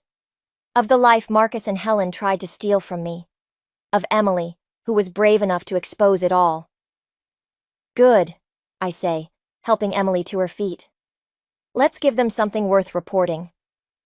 We walk toward the courtroom doors, toward the flashing cameras and shouted questions waiting outside. The truth is a weapon, I've learned. And sometimes, the best revenge is simply letting it be heard. The prison visiting room smells like desperation and cheap coffee. Marcus sits across from me, orange jumpsuit replacing his tailored suits, but his smile is unchanged. That same calculated charm that once made me feel special. You've made quite a mess of things, he says, as if we're discussing a spilled drink rather than destroyed lives. Helen's lawyer says she's willing to recant her statement about Catherine. We could still fix this, Jordan. I slide Catherine's autopsy photos across the table. Detective Rivera got them unsealed yesterday. Like you fixed this? His smile doesn't waver, but his fingers twitch. Accidents happen. People get confused, take too many pills. Catherine was unstable. Like I was becoming unstable? I keep my voice steady, though my heart pounds. Those anxiety medications Helen kept pushing, they found the same ones in Catherine's system. You're making dangerous accusations. He leans forward, dropping his voice. Think about Emily's future, her father in prison, her grandmother facing charges. It'll follow her forever. The door behind me opens. I don't need to turn to know it's Nora. I requested this meeting time specifically. Marcus's face shifts subtly as she sits beside me. Hello, darling, she says. And for once, her perfect poise is gone. Surprise. Marcus's mask cracks. What are you doing? Telling the truth. Nora pulls out a USB drive. About Catherine. About the other women before Jordan. About everything. You don't know anything, Marcus snaps, but I see the fear now. I know Helen kept records, Nora says. Insurance, she called it. Against the day you might turn on her. I found them when she asked me to retrieve some papers from her safe. My phone buzzes. A text from Sarah. Helen talking. Deal in works. Stand firm. But Marcus isn't finished. He turns to me, eyes suddenly soft. Jordan, think about what you're doing. Emily needs her father. You've made your point. Emily needs the truth. I cut him off. She deserves to know who her father really is. Then tell her how her mother destroyed our family out of paranoid delusions. His voice rises. Tell her how you manipulated her into betraying me. Actually, Nora interrupts. I already told her about Ashley. The name hits Marcus like a physical blow. I watch confusion cross his face, then understanding, then rage. Ashley? I ask, though I suspect I know. The woman between Catherine and you, Nora explains, never taking her eyes off Marcus. She disappeared before the wedding. Helen said she had a nervous breakdown, moved abroad. Sound familiar? Marcus lunges across the table. I jerk back, but he's not reaching for me. He's grabbing for Nora's USB drive. Guards rush in as Nora scrambles away. In the chaos, Marcus manages to whisper in my ear, check Emily's water bottle. Helen always believes in backup plans. My blood turns to ice. I run from the visiting room, ignoring the shouts behind me. My phone's already at my ear as I sprint to my car. Emily? My voice shakes. Where are you? At practice. Mom, what's wrong? Don't drink anything Helen gave you. Nothing from your water bottle, nothing at all. I'm coming to get you. Mom, I already... Emily's voice slurs slightly. I feel kinda weird. Stay where you are. I'm breaking speed limits, running red lights. Get your coach. Call an ambulance. My phone buzzes with another text from Sarah. Helen confessed to everything. Taking deal now. Too late. It's all too late. Helen's final revenge, using my own daughter against me, just like she used Catherine's death to control Marcus. The perfect recipe for destruction, served cold and calculated. I hear Emily's coach shouting in the background, the sound of something falling. Mom, Emily whispers. I'm scared. Stay with me, baby. I'm almost there. Tears blur my vision as I race through traffic. Just stay with me. The sound of sirens fills the air. Ahead of me, heading toward the school. I pray they'll reach her in time. All my careful plans, all the evidence gathered, all the justice nearly served, and Helen still found a way to take what matters most. The ultimate revenge wasn't against Marcus or Helen. It was against me, for daring to expose their secrets. And Emily's paying the price. The hospital corridor stretches endlessly before me as I run alongside Emily's gurney. Her hand feels cold in mine, her breathing shallow. Behind us, I hear Detective Rivera questioning Helen, who arrived at the school moments after the ambulance. It was just tea, Helen protests, her voice carrying that perfect note of grandmotherly concern. How could I have known? Emily's fingers twitch in mine. Her eyes flutter open, unfocused but fighting. Mom, the recording. Save your strength, I whisper, but she shakes her head weakly. Phone, today's recording. The doctors push through double doors, forcing me to let go. As they wheel Emily away, I pull out her phone with trembling hands. There's a new audio file from this morning, time-stamped just before practice. Helen's voice fills my earbuds. Here, darling, I brought your favorite tea. We should talk about your mother, what she's doing to this family. Emily's response is clear, strong. Actually, grandmother, let's talk about what you did to Ashley. A pause, then Helen's sharp intake of breath. What did you say? I found her, living in Montreal. She told me everything. How you poisoned her slowly, made everyone think she was crazy. Just like Catherine. Just like you're trying to do to Mom. Emily, dear, you're confused. No, I'm not. That's why I didn't drink the tea. I poured it into my water bottle instead.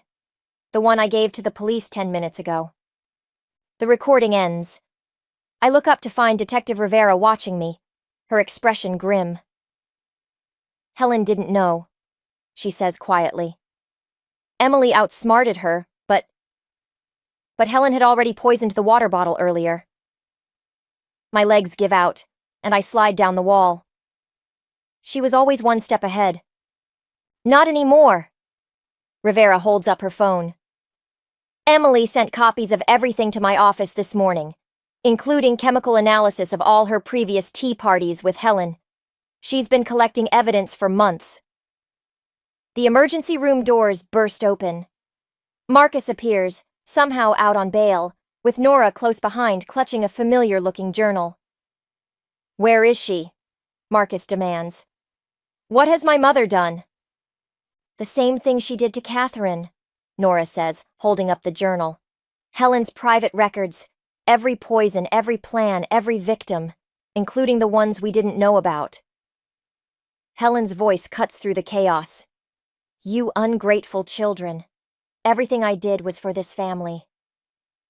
She stands at the end of the corridor, handcuffs glinting on her wrists, flanked by officers. Her perfect facade has cracked, revealing something dark and ancient beneath. Family? Marcus advances toward her. You killed my first wife, drove away Ashley, tried to destroy Jordan, and now Emily.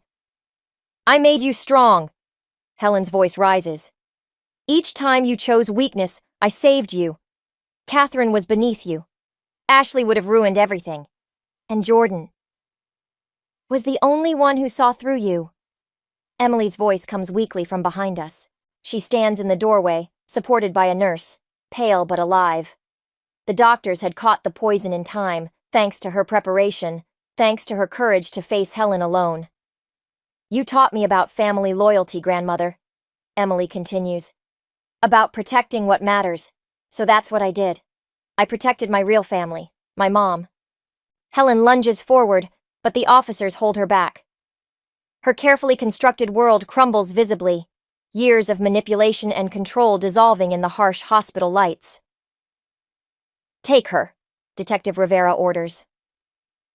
As they lead Helen away, she turns back one last time. You'll never prove anything, she hisses. I protected this family for 40 years. You have nothing. Emily steps forward, stronger now. We have everything, grandmother. Every tea party, every special recipe, every conversation. I learned from you too, how to keep records, how to gather evidence, how to play the long game. The elevator doors close on Helen's face, twisted with rage and disbelief. Marcus slumps against the wall, the weight of decades of manipulation finally visible on his features. Nora quietly hands the journal to Detective Rivera and walks away, her part in this story finished. Emily falls into my arms, exhausted but triumphant. I'm sorry I didn't tell you everything, she whispers. I had to make her believe she was winning. I hold my daughter close, feeling her heart beat strongly against mine. You did more than that, baby. You broke the cycle. You ended her game. Around us, the hospital hums with life and second chances. Sometimes, I realize, the greatest revenge isn't in destroying your enemies, but in surviving them, in refusing to become what they wanted you to be. The box arrives on the day of Helen's sentencing. No return address, just my name in her precise handwriting. Inside, beneath layers of tissue paper, lies a leather-bound journal and a single envelope. Emily watches from across the kitchen as I open the letter. Should we call Detective Rivera? No. I unfold the paper, recognizing Helen's signature stationery. This is her final move. Let's see what it is. The letter is brief. Jordan, you won as I knew you might. This journal belongs to Marcus's grandmother. Read it carefully. Some patterns run deeper than blood. Helen. The journal's pages are brittle with age, filled with familiar observations. A wife who asked too many questions. A daughter-in-law who threatened the family's stability. Recipes for special teas. Careful notes about symptoms and timing. She wasn't the first, I murmur, turning pages. She learned it from her mother-in-law, just like she tried to teach Marcus. Emily takes the journal, her hands steady. A legacy of poison. The doorbell rings. Marcus stands outside, looking older than his 40 years. Prison and revelations have stripped away his polish, leaving something raw beneath. The sentencing is in an hour, he says as we let him in. I needed to tell you both something first. Emily moves closer to me, protective. I notice she positions herself between Marcus and the kitchen, between her father and any source of drinks or food. Some lessons leave permanent marks. I found Ashley, Marcus continues. She's willing to testify about what Mother did to her, about what I let happen. It's too late for the sentencing, I point out. I know. This isn't about reducing Mother's sentence. It's about finally telling the truth. All of it. He glances at the journal in Emily's hands. I see she sent it to you.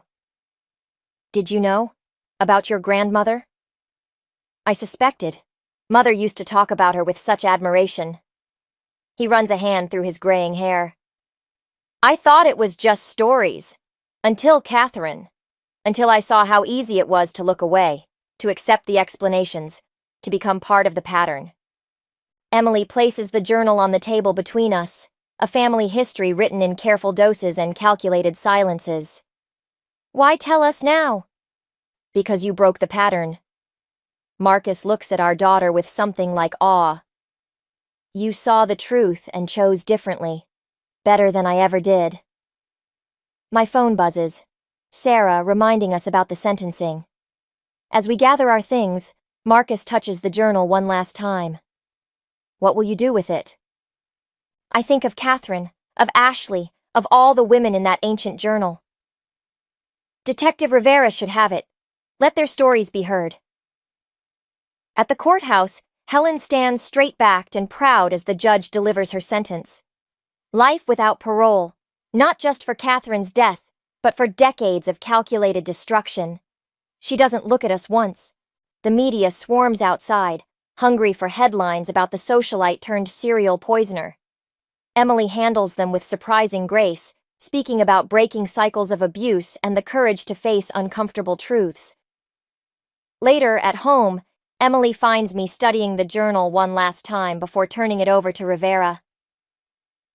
You never told me, she says softly. What was in the tea she gave you? The one you pretended to drink. Nothing. I close the journal. She was testing me, seeing if I trusted her. Every poison started with trust. Emily sits beside me, her head on my shoulder like when she was small. Do you think we'll ever understand why she did it? Why any of them did? Through the window, I watch the sun set on our changed world. Somewhere, Catherine's family is finally getting answers. Ashley is speaking her truth. And Helen sits in a cell, her carefully constructed legacy dismantled by the very lessons she taught too well. Understanding isn't always the point, I tell Emily. Sometimes surviving is enough. Sometimes breaking the pattern matters more than knowing why it started. We sit together in the growing darkness, mother and daughter, writing a new chapter in an old story. Not all poison leaves visible traces, and not all antidotes come in bottles. Sometimes the cure is simply choosing to see clearly, to speak truthfully, to love fiercely enough to change the ending. The scent of burning toast jolts me from my concentration, and for a moment the kitchen tilts sideways. I grip the marble countertop, willing the room to stop spinning. Something isn't right. The morning light streaming through the windows fragments into kaleidoscope patterns, and my mother-in-law's voice drifts in from somewhere behind me, though I can't make out the words. I'm Cassidy, And until 30 seconds ago, I was making breakfast like any other Sunday morning. Adam? I call out, my voice weaker than intended. The toast in the toaster continues to burn, filling the air with an acrid smell that makes my stomach lurch. Footsteps approach, but they sound distant, like they're coming from underwater. I try to turn around to face whoever's coming, but my legs won't cooperate. She's been working too hard lately. Diane's voice cuts through the fog. This might be perfect timing, actually. Mom, not now. Adam's voice, closer now. But the papers are ready. We just need her to... The rest of Diane's words fade into a buzz as my knees buckle.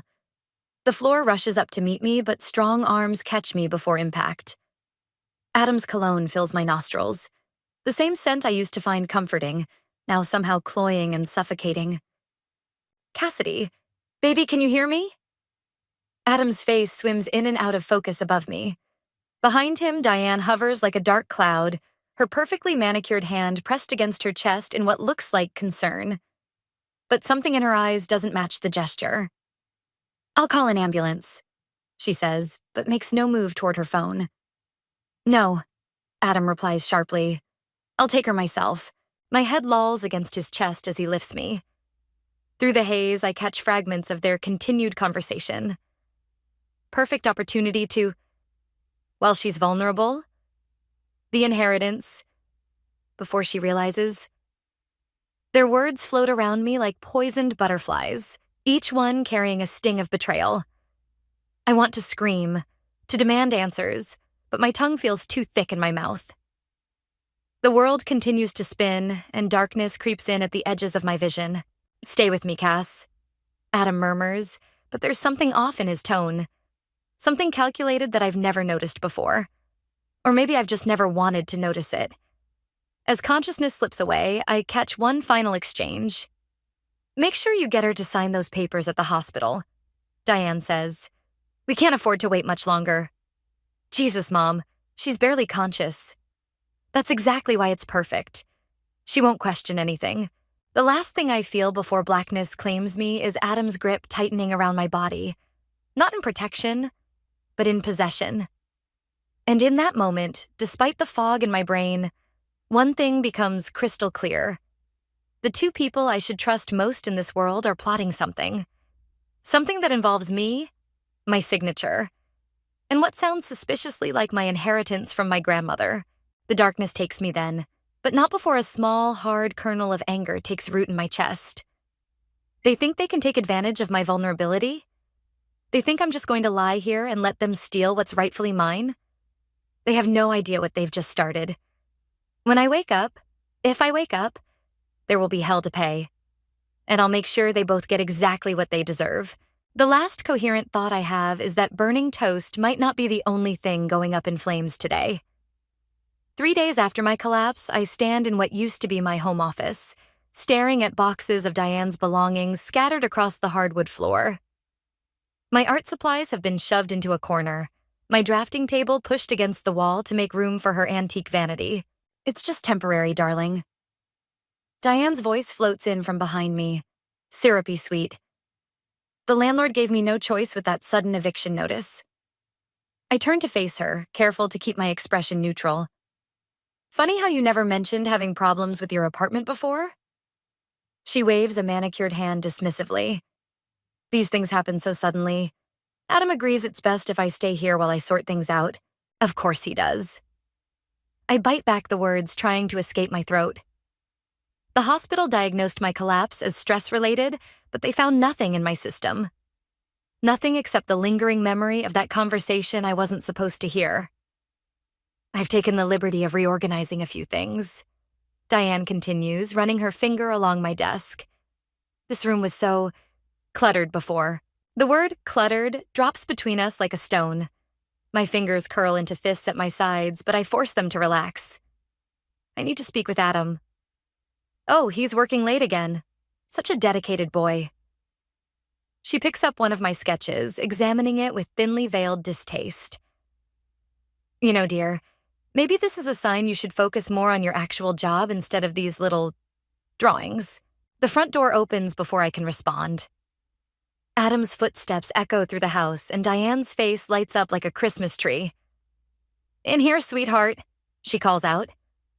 Adam appears in the doorway, his tie loosened, looking exhausted. His eyes dart between us, sensing the tension. "Everything okay?" "Your wife seems upset about the new arrangements," Diane says, her voice dripping with concern. I tried explaining about the eviction, but... "Can we talk?" I interrupt, looking directly at Adam. "Alone?" He hesitates, and something in that pause makes my stomach turn. "Sure, let's go to the kitchen." In the kitchen, I lean against the counter, putting distance between us. "When were you going to tell me about your mother moving in permanently?" "It's not permanent, Cass. She needs our help." "Like she needed my signature on those papers at the hospital?" The words slip out before I can stop them. Adam's face tightens. "What papers?" "The ones you and your mother were discussing while I was barely conscious." I watch his reaction carefully, noting how his left eye twitches slightly. A tell I've learned means he's lying. "You were confused," he says smoothly. "The medication..." "Don't." My voice comes out sharper than intended. "Don't try to gaslight me, Adam. I heard you both." He runs a hand through his hair, a gesture that used to make my heart flutter. Now it just makes me wary. "Look, you're still recovering. Maybe you should take a few days off work. Rest." "In my office? The one your mother has commandeered?" "She needs the space more than you do right now." He snaps, then immediately softens his tone. "I mean, you can work anywhere with your laptop, right?" A knock at the front door interrupts us. Through the window, I spot Ryan's car in the driveway. "I invited Ryan for dinner," Adam says, already moving toward the door. "We'll talk about this later." But later never seems to come anymore. As I watch him greet his brother, I notice something odd. Ryan's usual easy smile is missing, replaced by a tightness around his eyes that mirrors my own unease. Diane sweeps into the kitchen, already taking control.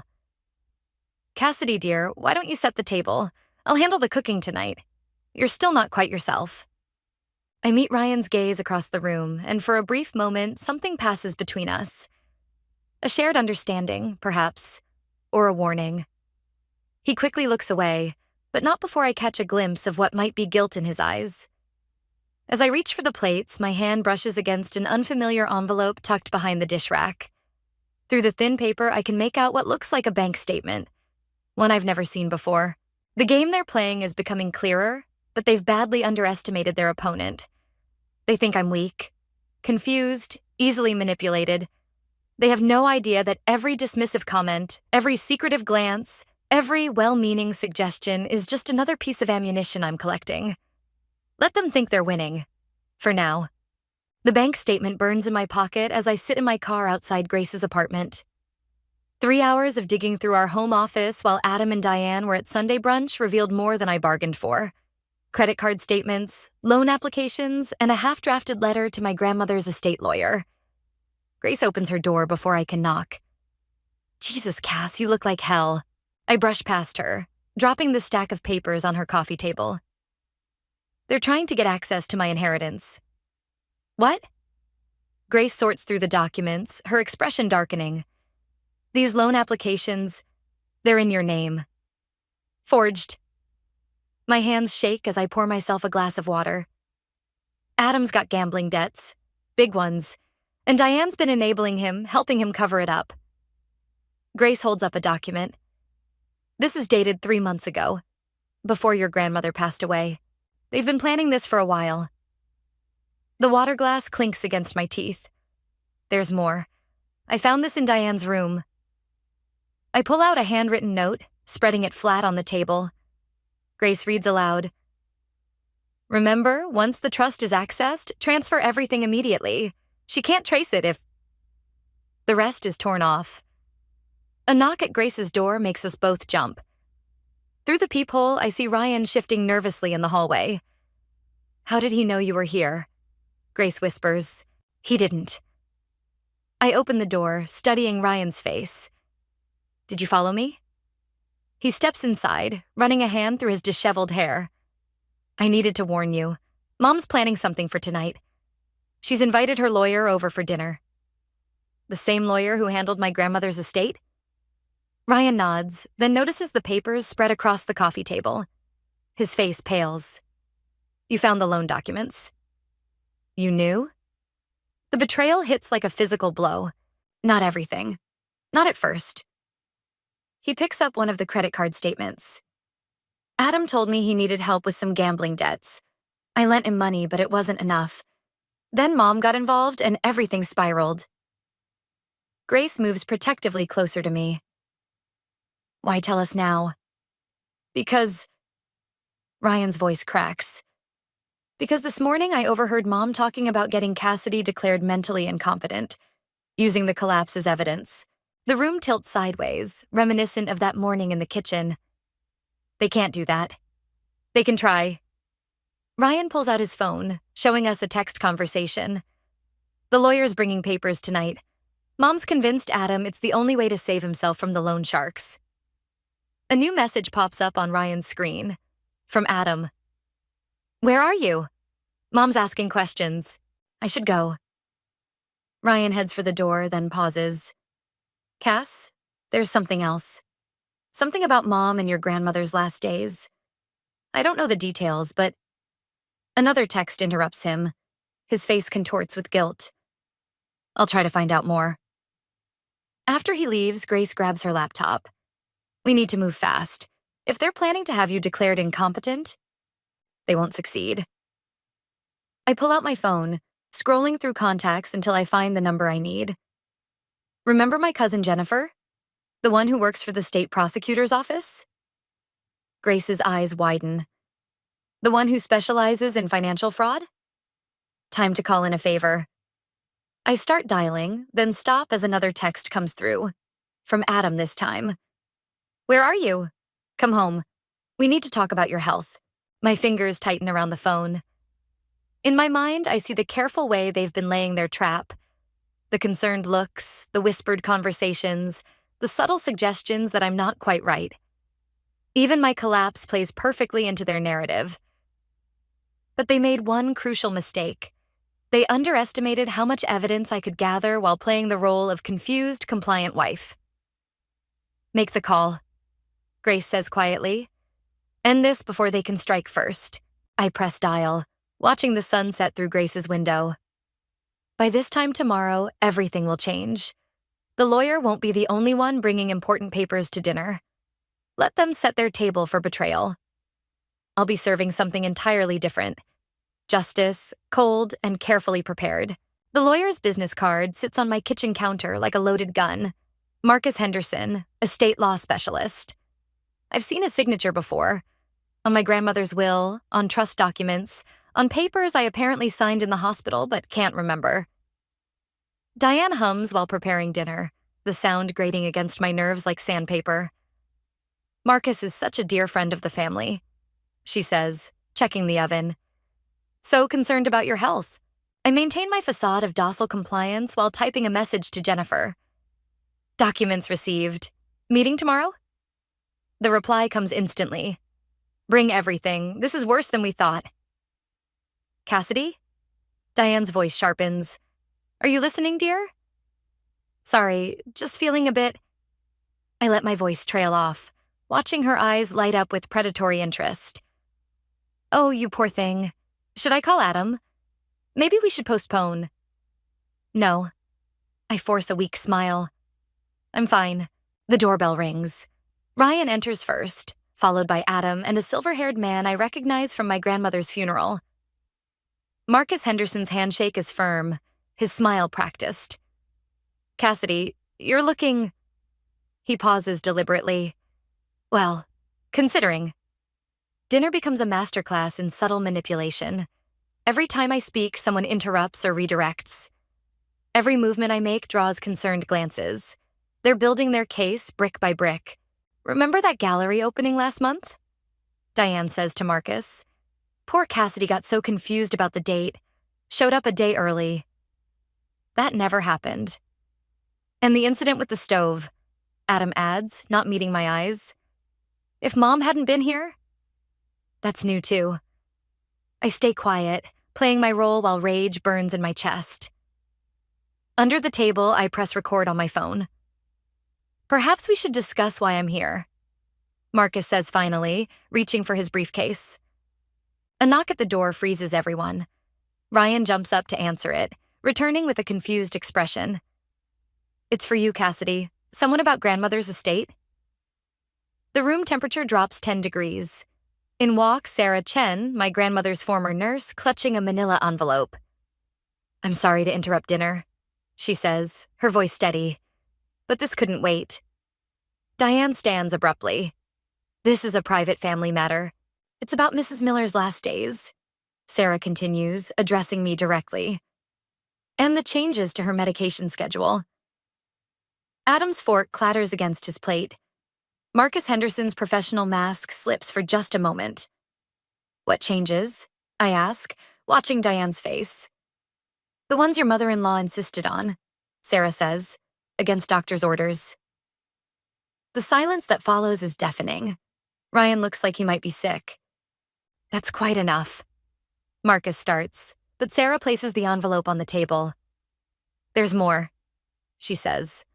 About the night Mrs. Miller signed the final amendment to her will, when she was supposedly lucid. Diane laughs, but it sounds hollow. This is ridiculous. Adam, show this woman out. Let her finish. My voice doesn't waver. I kept copies of everything, Sarah continues. The original medication logs, the security footage from that night, Mrs. Miller's last recorded conversation with me. She was very specific about her concerns regarding certain family members. Marcus Henderson closes his briefcase. Perhaps we should reschedule this evening's discussion. No, I say, standing. I think we should continue. In fact, I have some documents of my own to share. Ryan, would you mind calling Grace? She should be here with those loan applications right about now. The look that passes between Adam and his mother confirms everything. Their carefully constructed plan is unraveling, and for the first time I see real fear in Diane's eyes. You've been busy, she says coldly. You have no idea. I turn to Sarah. Please, sit down. I believe we're about to have a very interesting conversation about my grandmother's estate. And about justice. The recording app on my phone continues to run, capturing every damning word, every revealing silence. By dessert, I suspect, we'll have enough evidence to destroy more than just dinner. Grace spreads the surveillance photos across her dining room table while Jennifer examines Sarah Chen's documents. The images show Diane entering my grandmother's hospital room at unusual hours, Marcus Henderson lurking in hallways, whispered conversations that shouldn't have happened. The medication logs don't match the hospital records, Jennifer says, comparing documents. Someone altered the original copies. My phone buzzes. Another message from Adam. We need to talk. Please come home. He's called 6 times since last night, I say, silencing the phone. Diane's gone completely silent. They're scrambling. Grace points to a photo timestamp. Look, this was taken 3 hours before your grandmother's final will signing. Diane wasn't supposed to be anywhere near her room that night. A knock at the door makes us all freeze. Ryan stands outside looking haunted. You need to see this. He pulls out his phone, playing a video. It's Diane, pacing in their family kitchen, speaking to someone off camera. Doesn't matter what that nurse says. Once we get control of the trust, Cassidy won't be able to prove anything. Adam's handled the other loose ends. The video ends abruptly. Mom caught me recording, Ryan explains. But there's more. I found these in her personal email. He hands me a stack of printouts. Emails between Diane and Marcus Henderson dating back months before my grandmother's death. Plans within plans. My hands shake as I read their calculated destruction of my life. This is enough for criminal charges, Jennifer says quietly. Wait. Grace holds up one of the surveillance photos. Who's that with Marcus? I lean closer, studying the blurry figure. The realization hits like a punch to the gut. That's Dr. Phillips, my grandmother's primary physician. The one who certified her mental state before the will signing, Jennifer confirms. My phone rings again. This time it's an unknown number. When I answer, Sarah Chen's voice comes through. breathless and urgent. They're at my apartment. Diane and some man I don't recognize. They're demanding the original recordings. Don't give them anything, I say. We're calling the police. There's something else, Sarah continues. Something I remembered about that night. Your grandmother wasn't just worried about the will. She mentioned a safety deposit box. Said if anything happened to her, you needed to find it before... The line goes dead. Sarah? My voice echoes in the sudden silence. Sarah! Ryan's phone pings with a text. His face drains of color as he reads it. Mom knows I helped you. She's threatening to reveal something about Dad's death. Says it'll destroy what's left of our family. What about your father? Grace asks. He didn't die in an accident, Ryan whispers. But I never knew the whole story. Mom always said she was protecting us by keeping it quiet. Jennifer starts gathering the documents. We need to move fast. If they're already threatening witnesses... Another text lights up Ryan's phone. Final warning, stop helping her or everyone learns the truth about that night. I stare at the message, something clicking into place. Your father's death, my grandmother's safety deposit box, the timing of the will changes. They're all connected, aren't they? Ryan nods slowly. Mom always said Dad's death broke her. Made her desperate to protect us at any cost. But lately I've been remembering things. Conversations I overheard as a kid. Dad was looking into something. Something about the family business. Which bank? I interrupt. Where's your father's safety deposit box? First National, downtown. Same place Mom keeps all her important papers. Why? I grab my keys. Because that's where my grandmother's box would be too. And I bet anything that's what they're really after. Whatever evidence is hidden in those boxes. Grace catches my arm. Cassidy, wait. If you're right, this is bigger than just the inheritance. These people have already shown they're willing to do anything to protect their secrets. Exactly. I pull free, determination replacing fear. Which is why we're going to beat them to it. Ryan, you still have your key to your mom's box?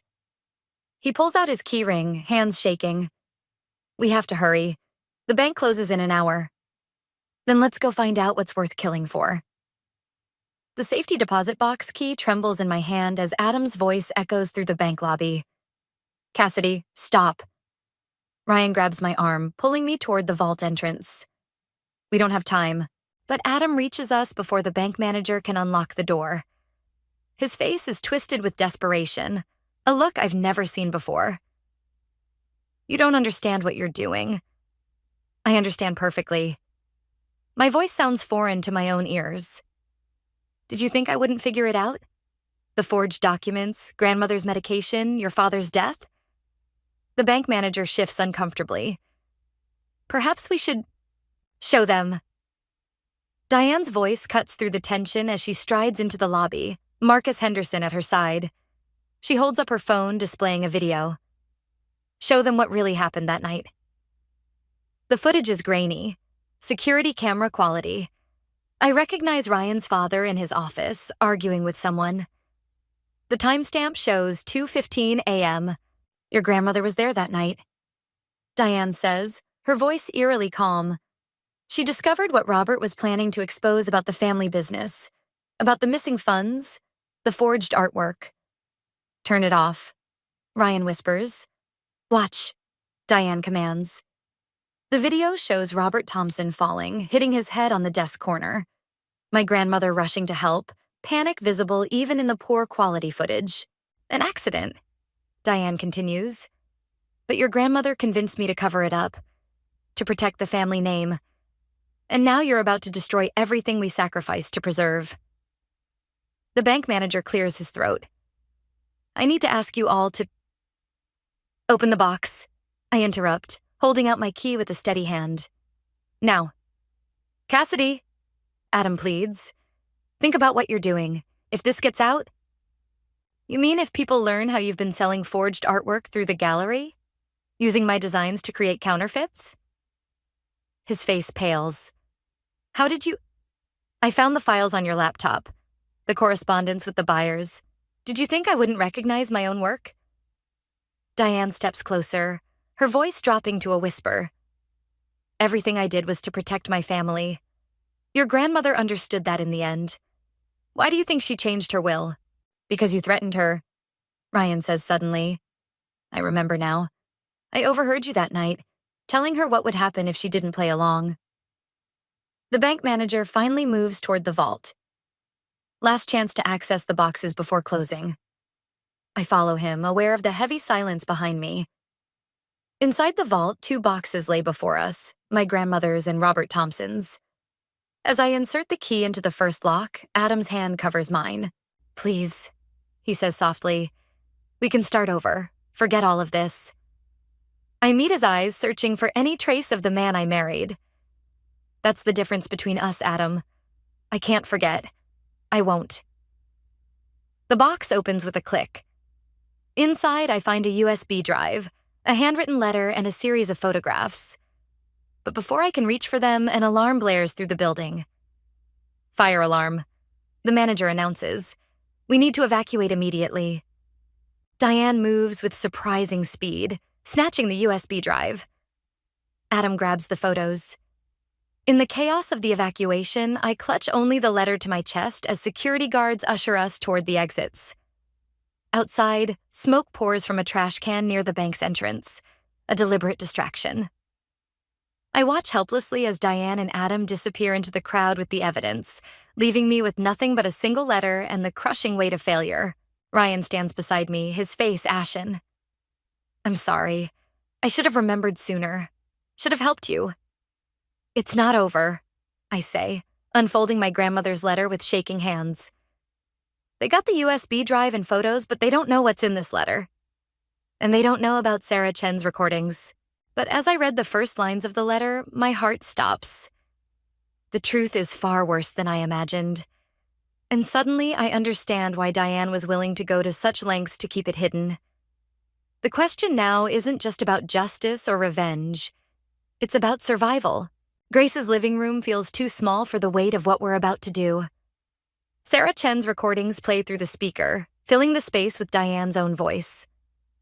Just like Robert, she wouldn't listen. Some accidents are necessary. I check my phone, 7:58 p.m. In 2 minutes, the email containing everything, the letter, Sarah's recordings, the evidence of art forgery, will automatically send to the FBI's art crime team, the local police, and 3 major news outlets. The doorbell rings. Right on time. Grace mutters, moving to answer it. Diane sweeps in first, followed by Adam and Marcus Henderson. Their confidence falters when they spot Jennifer, her prosecutor's badge gleaming on her belt. Family meeting? Diane's smile doesn't reach her eyes. How lovely. Sit down, I say, pointing to the couch. You'll want to hear this. Adam steps forward instead. Whatever you think you know, I press play on Sarah's second recording. My grandmother's voice fills the room. I know what you did to Robert. I have proof. Diane's face hardens. Turn that off. The forgeries were clever, I continue, pulling out copies of Adam's correspondence with art buyers. Using my designs to create counterfeits, mixing them with legitimate pieces through the gallery. But grandmother figured it out, didn't she? Just like Robert did. You don't understand, Adam pleads. The gambling debts were just the beginning. Ryan interrupts, emerging from the hallway. Mom wasn't protecting us. She was protecting herself.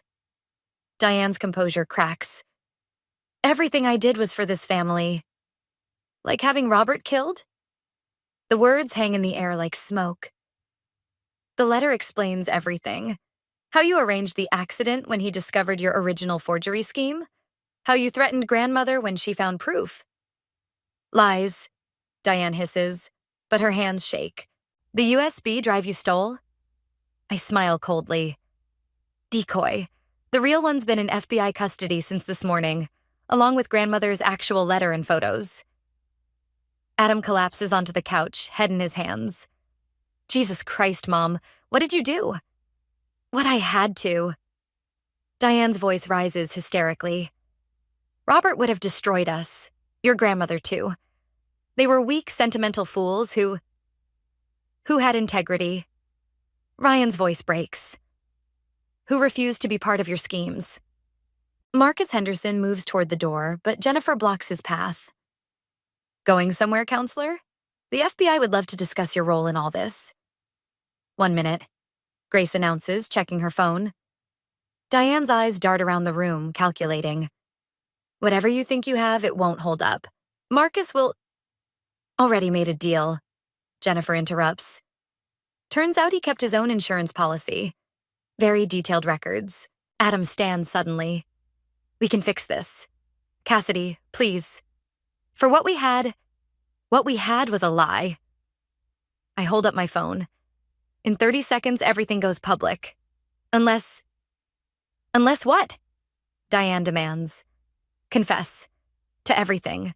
Robert's death, the forgeries, grandmother's manipulation. Sign the statements Jennifer has prepared. Or what? You'll destroy this family? You already did that. Ryan says quietly. We're just exposing the truth. 10 seconds. Grace counts down. Diane lunges for my phone, but I'm ready. As we grapple, Sarah's final recording plays. The sound of Diane threatening my grandmother, admitting to Robert's murder, laying out the whole scheme. The timestamp hits 8:00 p.m. Too late, I say, stepping back. It's done. Diane's face contorts with fury, then crumples in defeat as police sirens wail in the distance. Adam slumps against the wall while Ryan moves to stand beside me. You could have had everything, Diane whispers. If you'd just played along, taken the money. I chose truth instead. I meet her eyes steadily. Something you never understood. As the police burst through the door, I watch my mother-in-law's empire crumble. The woman who orchestrated death, manipulated lives, and thought herself untouchable finally faces the one thing she can't control. Consequences. Adam catches my eye one last time as they're led away. I'm sorry, he mouths, but sorry isn't enough. Not for Robert. Not for my grandmother. Not for the years of lies and manipulation.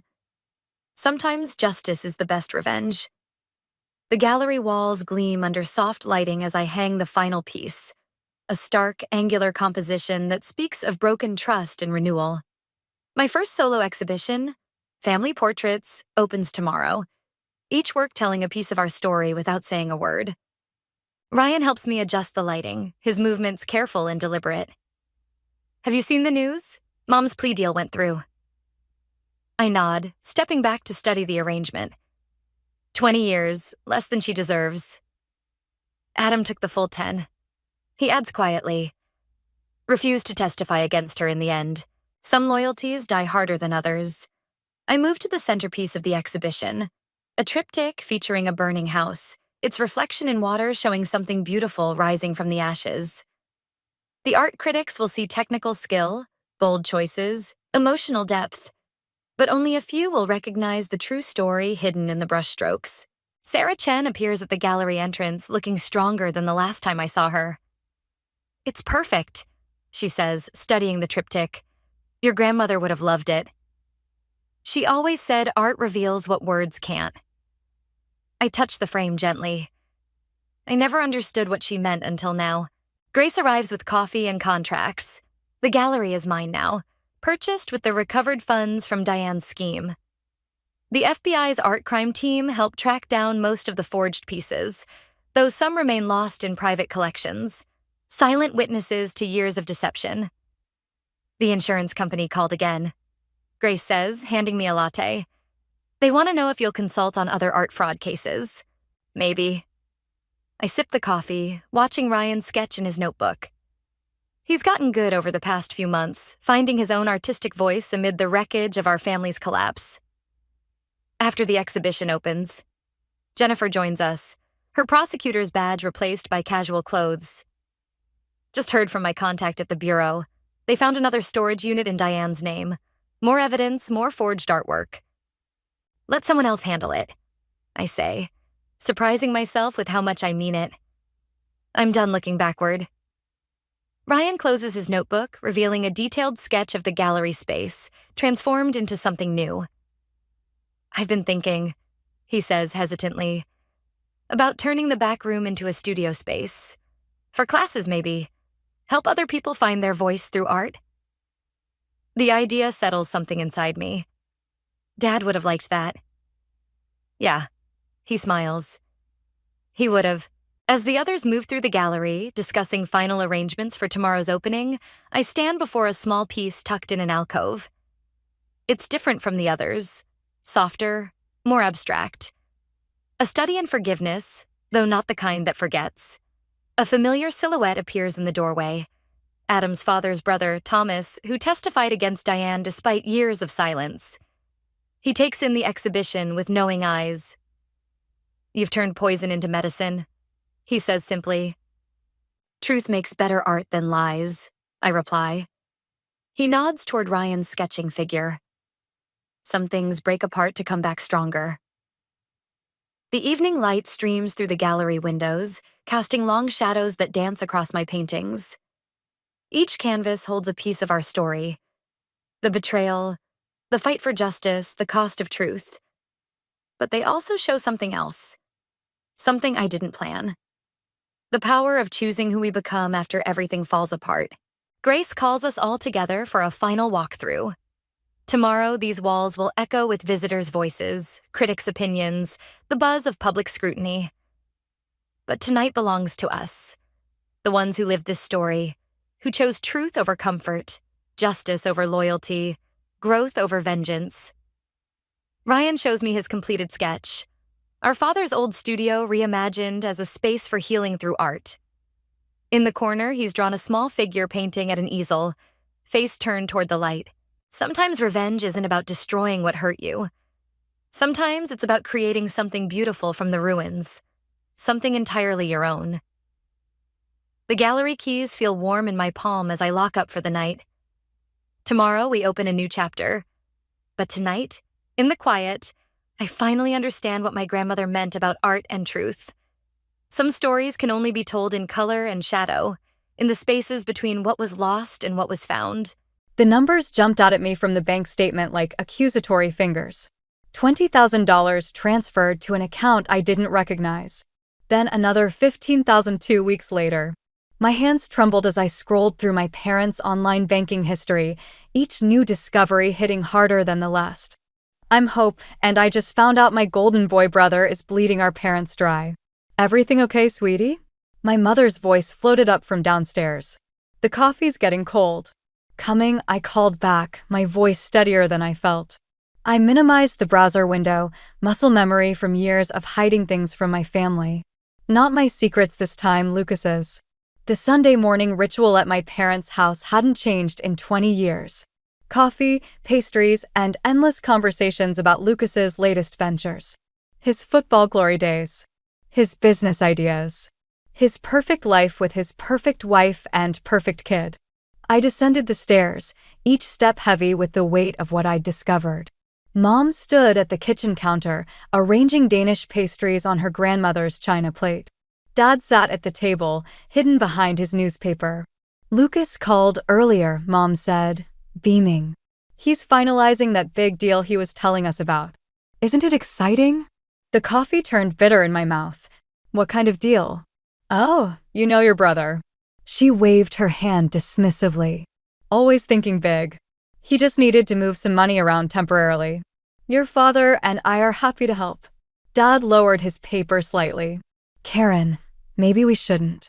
"Tom, he's our son. Of course we help." Her tone carried that familiar edge, the one that shut down any questioning of Lucas's choices. I gripped my coffee mug tighter. How much did he need? Just a small loan. Mom's smile flickered. "Nothing for you to worry about." $50,000 isn't small, Mom. The silence that followed was deafening. Dad's newspaper crinkled as it lowered completely. "How do you know that amount?" Mom's voice had gone sharp. "Because I saw the transfers. I saw them because I was helping Dad set up automatic bill payments, remember? The ones Lucas was supposed to handle months ago. You had no right to look at our private banking information." Mom's face flushed red. "Someone had to." I stood up, my chair scraping against the floor. "He's taking advantage of you both, and you're letting him." "Your brother is building something important," Mom snapped. Sometimes businesses need capital. His last 3 businesses failed, Mom. The gym, the protein shake company, the sports app. Where did all that investment money go? Dad cleared his throat. Hope, maybe this isn't the time. When is the time, Dad? When they're broke. When Lucas has drained their retirement fund. That's enough. Mom slammed her hand on the counter. I won't sit here and listen to you attack your brother out of jealousy. The word hit like a slap. Jealousy. Their eternal explanation for any criticism I ever had of Lucas. Fine. I pulled out my phone and pulled up the banking app. Let me show you exactly what your precious son has been doing with your money. Mom turned away. I don't need to see anything. I trust Lucas. That's the problem. I looked at Dad, pleading, you have to see this. Please. He met my eyes for a moment, then looked away. Your mother's right, Hope. Lucas wouldn't. Unbelievable. I grabbed my purse. You know what? Keep burying your heads in the sand. But don't come crying to me when you're working at Walmart in your 70s because your retirement fund mysteriously disappeared. I stormed out, slamming the door behind me. In my car, I sat gripping the steering wheel, my knuckles white. My phone buzzed, a text from Lucas. Stay out of my business, little sister. You have no idea what you're getting into. I stared at the message, a cold smile spreading across my face. Oh, brother dear, you have no idea what I'm capable of. This isn't about jealousy anymore. This is about justice. And I'm just getting started. Nina's apartment always smelled like lavender and coffee, a combination that usually calmed my nerves. Not tonight. I paced her living room, clutching my phone with Lucas's threatening text still displayed. He's really done it this time, Nina said, curled up on her couch. Have you talked to Ella? Lucas's perfect wife? She probably helped him plan it. I stopped pacing, remembering something. Although what?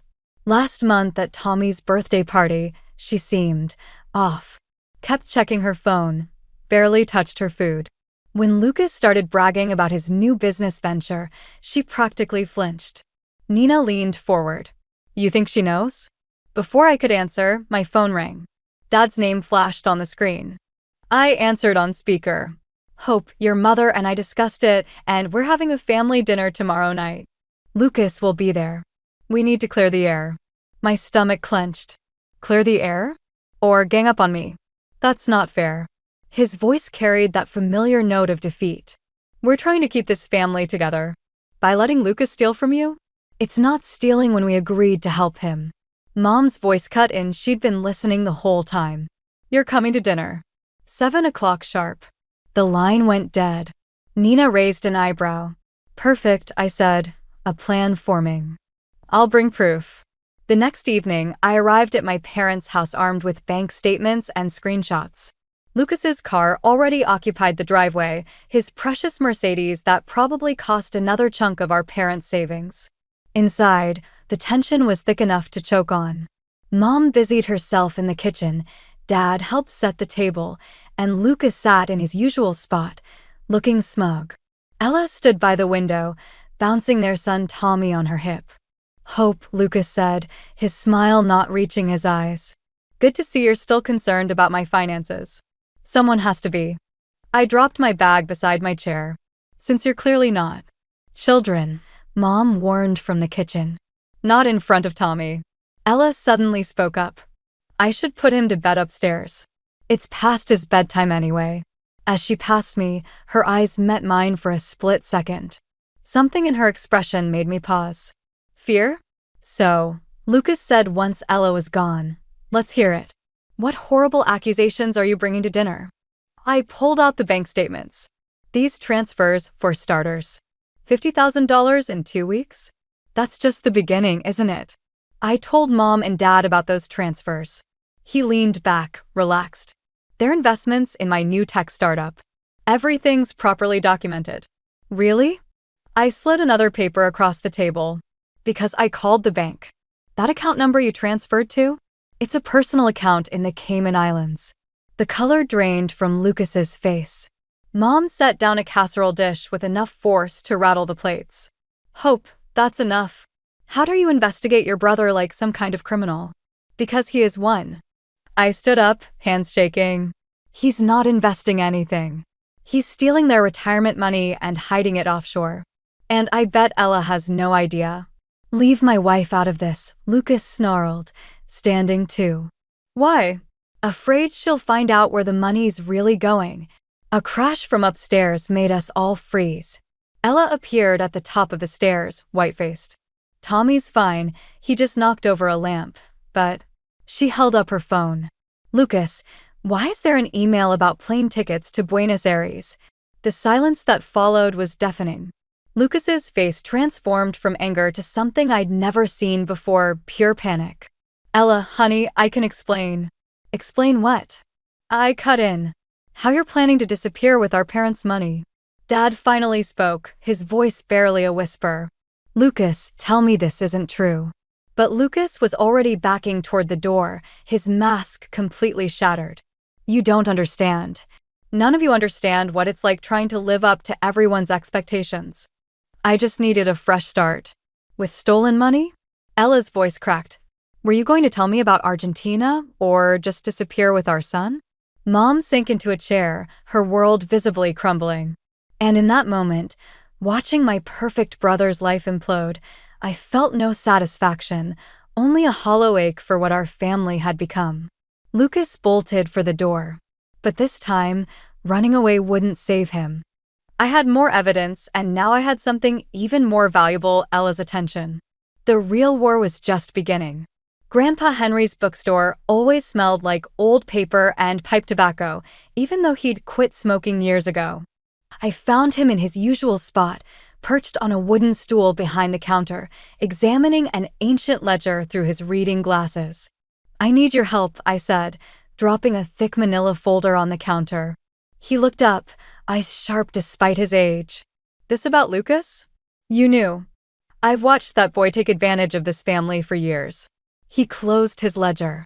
Your grandmother would have seen right through him. She always said Lucas had your Uncle Richard's eyes, beautiful but dangerous. I spread out the documents I'd gathered. Bank statements, failed business records, loan applications. A pattern emerged, each venture more desperate than the last. Look at this. I pointed to a document. He took out his second mortgage on his house without telling Ella. And here, he's been lying about his company's revenue to get more loans. Grandpa Henry studied the papers, his expression darkening. There's more, isn't there? I hired a private investigator. I pulled out another document. Lucas has gambling debts. Big ones. The kind that attract dangerous people. The bell above the door chimed. Ella walked in, Tommy balanced on her hip. Her eyes were red-rimmed. I thought I'd find you here, she said. Lucas came home last night. He's saying you fabricated everything. Did he explain the plane tickets? She shifted Tommy to her other hip. He says it was a business trip he was planning. That you're twisting everything because you're jealous. Jealous. I laughed, the sound harsh even to my ears. Show her, Grandpa. He handed Ella the mortgage document. Her hands trembled as she read it. This can't be right, she whispered. We agreed no major financial decisions without consulting each other. There's more.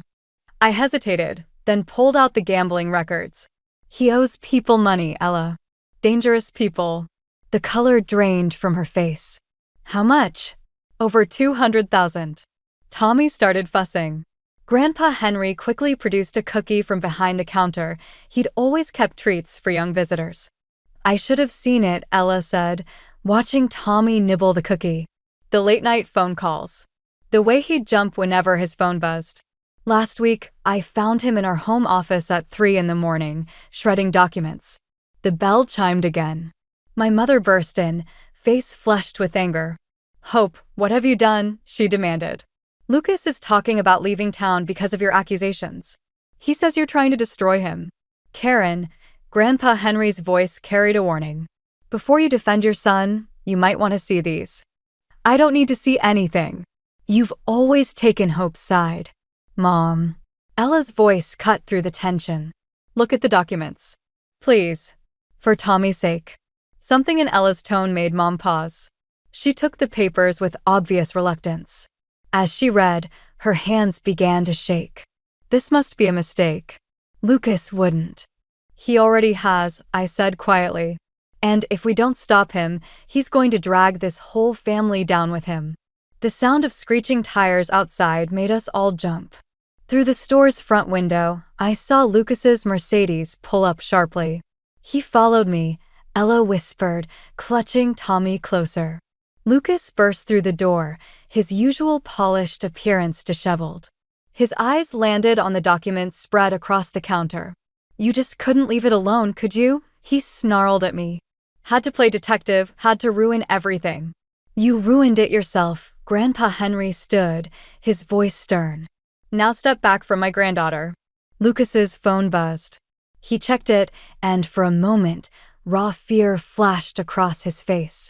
You don't understand, he said, his voice cracking. These people, they want their money by midnight. All of it. If I don't pay, then what? I challenged. More theft? More lies? Or were you planning to run and leave Ella and Tommy to deal with your mess? The look in his eyes told me everything.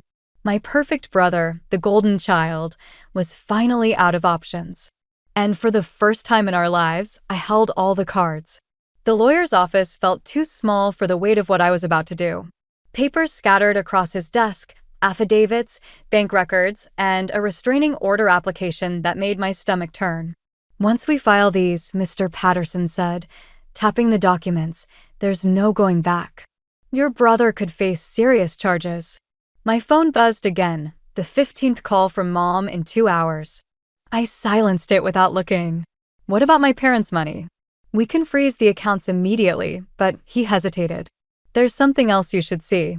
He slid a document across the desk. A deed transfer dated 3 days ago. My parents' house, their home of 30 years, now belonged to one of Lucas's shell companies. The room tilted sideways. They don't know, do they? Based on these signatures. He adjusted his glasses. I'm almost certain they're forged. A knock at the door made us both jump. Dad stood there, looking older than I'd ever seen him. Hope. His voice cracked. We need to talk. Mr. Patterson gathered the papers. I'll give you two a moment. Once we were alone, Dad collapsed into the vacant chair. Your mother doesn't know I'm here. Did Lucas tell you about the house? His blank expression answered my question. Why are you here, Dad? He pulled out an old envelope, yellowed with age.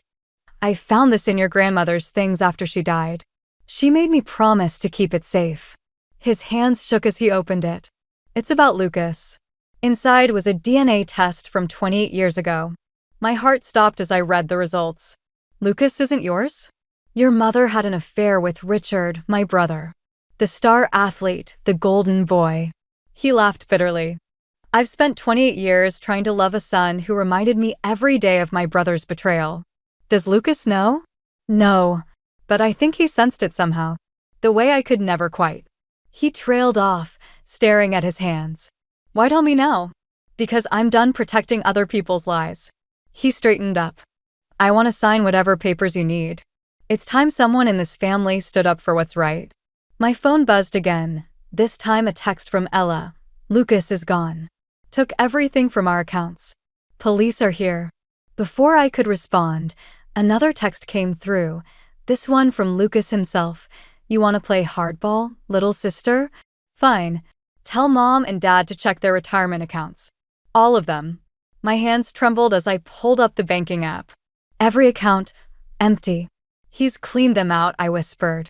Everything. Dad's face hardened. Call your lawyer back in. Wait. I stared at Lucas's text. Something felt off. He's trying to scare us into backing down. But why now? I dialed Nina.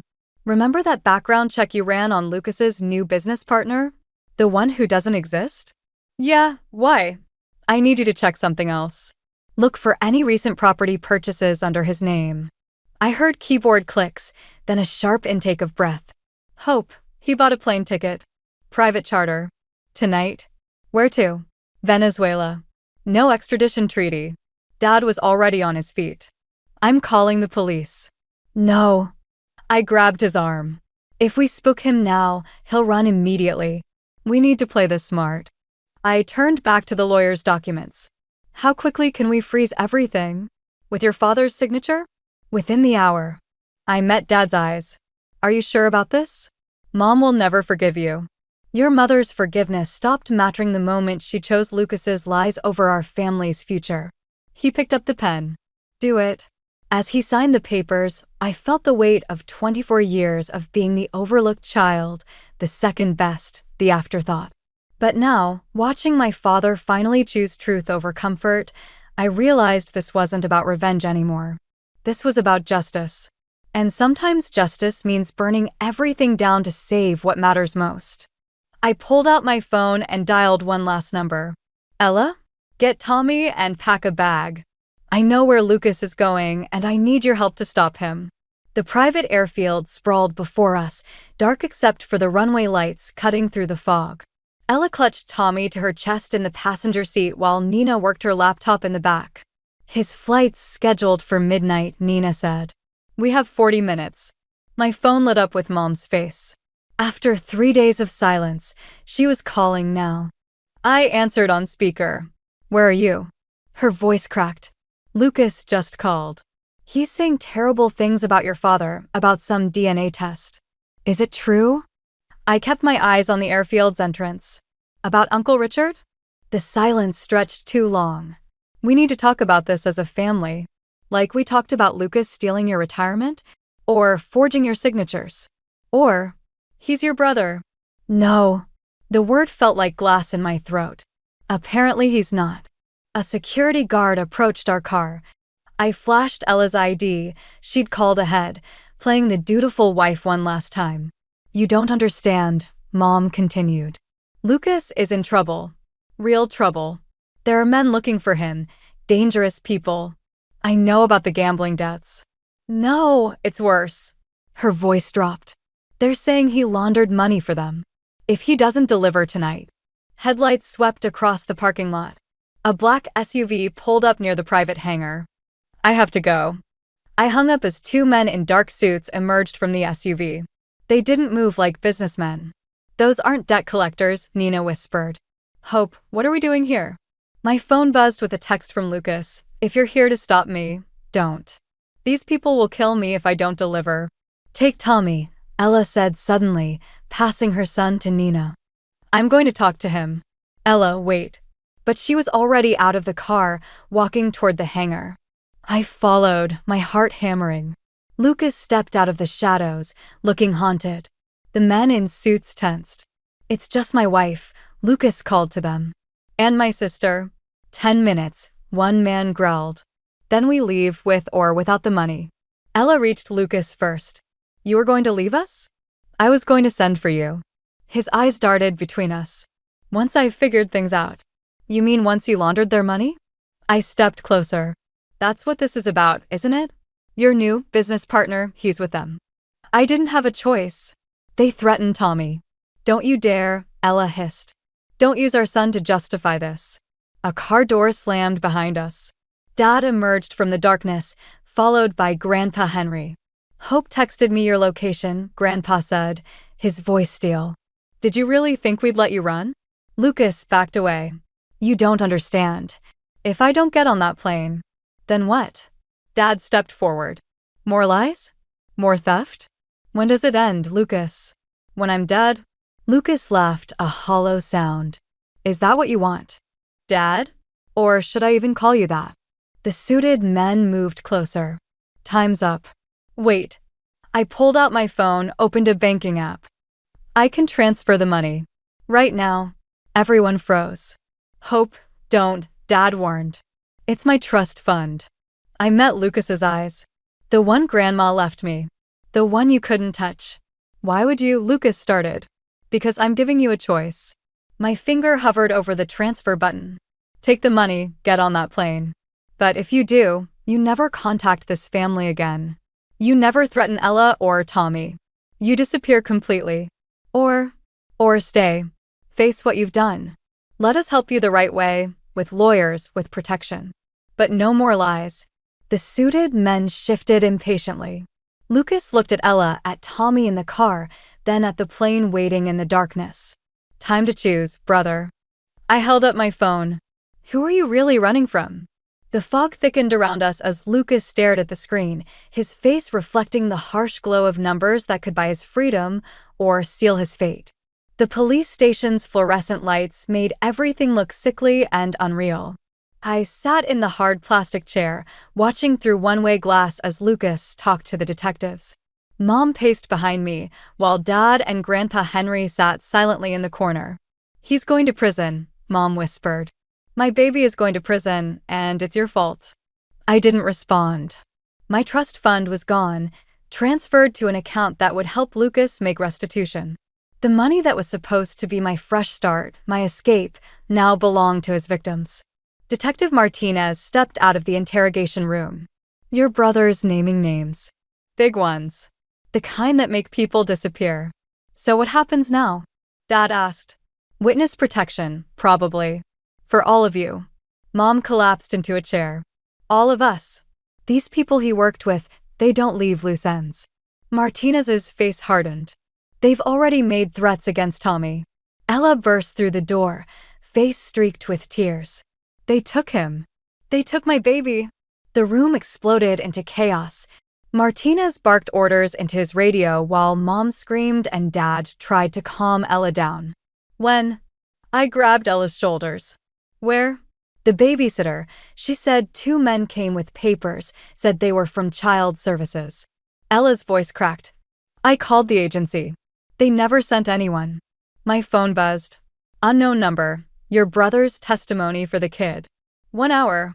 Come alone." I showed Martinez the text. He shook his head. "We can't let you. It's my nephew." I stood up. "And my mess to fix. Hope Grandpa Henry caught my arm. This isn't your fault." But it was. I'd pushed Lucas into a corner, forced his hand. In my quest for justice, I'd put a child in danger. "I have a plan." I looked at Martinez. "But I need your help." 40 minutes later, I stood in the empty parking garage from the text, my heart thundering against my ribs. A black car pulled up, its windows tinted. A man stepped out, the same suit from the airfield. "Where's Lucas? Where's Tommy?" He nodded to the car. The back window lowered slightly, enough to see Tommy's sleeping face. "Sedated," the man said. "He'll wake up fine if you deliver. I need proof he's really okay." "You're not calling the shots here." "No." I pulled out my phone. "Then I'll tell the FBI task force that's watching us right now to move in." "Your choice." The man's face tightened. He opened the car door, revealing Tommy strapped into a car seat. I stepped forward, checking his breathing. Steady. Relief flooded through me. "Happy? Now, where's Lucas?" I straightened up. "He's not coming." The man's gun appeared so fast I barely saw him move. "That wasn't the deal." "No, but this is." I held up my phone, showing him the live stream that had been running since I arrived. "Say hi to your followers." All 100,000 of them. His eyes widened as he saw the viewer count climbing. Amazing what a viral post about kidnapping can do. #SaveTommy is trending. I took another step forward. The whole city is watching. Police are probably already on their way. So here's my counteroffer. Leave Tommy, walk away, and this video doesn't include your face. You stupid bit. Police sirens wailed in the distance. The man's head snapped toward the sound. "Tick-tock," I said. He backed toward his car. "This isn't over." "Yes, it is. Because if anything happens to my family, any of them, this video shows exactly who to blame." He peeled out of the garage just as police cars swarmed the entrance. I grabbed Tommy from the car seat, holding him close as Martinez's team surrounded us. Targets fleeing north, Martinez barked into his radio. "You okay?" I nodded, watching Mom and Ella run toward us. But over their shoulders, I caught Lucas's eyes through the window of a police car. His face showed something I'd never seen before, respect. But it didn't matter anymore. I'd won, but the victory felt hollow. My family was fractured, possibly beyond repair. And somewhere in the city, dangerous men were plotting revenge. The war wasn't over. It was just changing battlefields. The safe house felt like a cage. 3 weeks of protective custody had worn us all down. Mom barely spoke, Dad buried himself in paperwork, and Ella spent hours staring out windows, Tommy clutched to her chest. Martinez arrived at sunset, his face grim. We found them. The whole operation. But what? He handed me a phone. Lucas wants to talk to you. Only you. I stepped onto the back porch, away from the family's prying eyes. What do you want? They're going to kill me. Lucas's voice shook. The FBI raid missed some people. Important people. They think I'm the leak. Aren't you? Not the original one. He paused. Hope, I need to show you something. Something that changes everything. No meetings, Martinez said. It's about Dad. And Uncle Richard. And why Mom always protected me. His voice dropped. There's so much you don't know. The line went dead. A text followed with an address, the old high school football field where Lucas had been king. Martinez caught me at the door. You're not going. I showed him the text. You can watch from a distance. But he'll only talk to me. It's a trap. Probably. I grabbed my keys. But I need to know the truth. The football field was dark except for one set of lights illuminating the 50-yard line. Lucas stood there, looking small against the empty bleachers. I'm here, I called out. Talk. He turned, holding a manila envelope. Did you ever wonder why Mom couldn't let me fail? Why she pushed so hard? Because you were her golden boy. Because I was her shame. He pulled out old letters. Richard wasn't just Dad's brother. He was Mom's first love. The star athlete she was supposed to marry. Until his accident.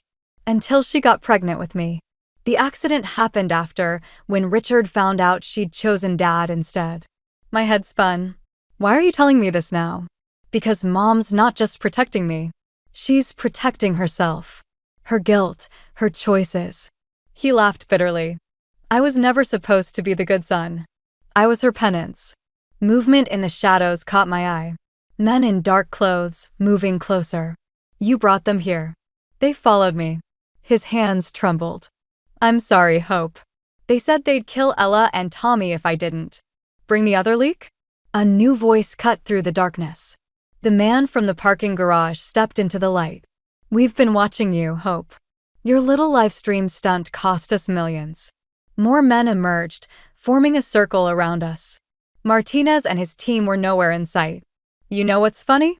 The man continued. Lucas here wasn't the leak. Your mother was. Lucas's head snapped up. What? Karen's been feeding information to the FBI for months. Trying to save her precious son. He raised his gun. Too bad she was too late. You're lying, Lucas whispered. Ask her yourself. Oh, wait. The man smiled. You won't get the chance. Time slowed. I saw his finger tighten on the trigger. Saw Lucas step forward, maybe to run, maybe to fight. Then the night exploded with light and sound. FBI, don't move. Spotlights flooded the field. Agents rappelled from the bleachers. Martinez's voice boomed through a megaphone. I dove for Lucas as gunfire erupted. We hit the turf hard. Mom really was trying to save you, I gasped. All this time. Lucas gripped my arm, eyes wide. Hope More shots. A bullet kicked up grass near our heads. Shut up and crawl, I hissed, pulling him toward the sideline. As we reached safety behind a SWAT van, Lucas looked at me differently, not with his usual condescension or recent fear, but with something like awe. You knew they'd follow me, he said. You used me as bait. I learned from the best. I checked him for wounds. Ready to tell the whole truth now? He nodded slowly, watching as agents led the captured men away. Think Mom will ever forgive us? Maybe. I helped him up. But first, we have to forgive her. Grandpa Henry's bookstore smelled different now, fresh paint mixed with the familiar scent of old paper. I straightened the grand reopening banner while he arranged books in the newly restored shelves. Your grandmother would have loved this, he said, adjusting his glasses. Using your settlement money to save her store. Our store, I corrected. Besides, blood money should go to something good. The criminal case had ended with plea deals and asset seizures. The crime syndicate crumbled, its leaders scattered or imprisoned. Our family's share of the recovered funds came with strings attached to therapy, supervision, accountability. The bell chimed. Lucas stepped in, looking smaller in his court-mandated monitoring anklet. Need help with those boxes? I nodded toward the back room. As he passed, I caught Mom watching through the window, hesitating at the door. Dad stood behind her, his hand on her shoulder. They'll come in when they're ready, Grandpa Henry said softly. Lucas returned with a stack of books. Where do you want these? Fiction section. Under R for redemption. He almost smiled. Subtle. Learned from the best. I handed him another box. How's the counseling going? Better than prison. He shelved books carefully, methodically. Ella's thinking about letting me have supervised visits with Tommy. Good. Hope. He paused, a book half-shelved. I've been trying to figure out when it all went wrong. Not the money or the lies, but us. When did I stop being your brother and start being your enemy? Maybe when I stopped being your sister and became your competition. The bell chimed again. Mom finally stepped inside, Dad close behind. She looked around the restored store, tears in her eyes. Your grandmother's first edition collection, she whispered, touching the glass display case. You found them? In the attic, Grandpa Henry said, where you hid them when the creditors came for Richard's debts. Mom's hand trembled. I was trying to protect everyone. By lying, Dad's voice was gentle but firm. Or by making Lucas into something he wasn't? Both. She turned to Lucas.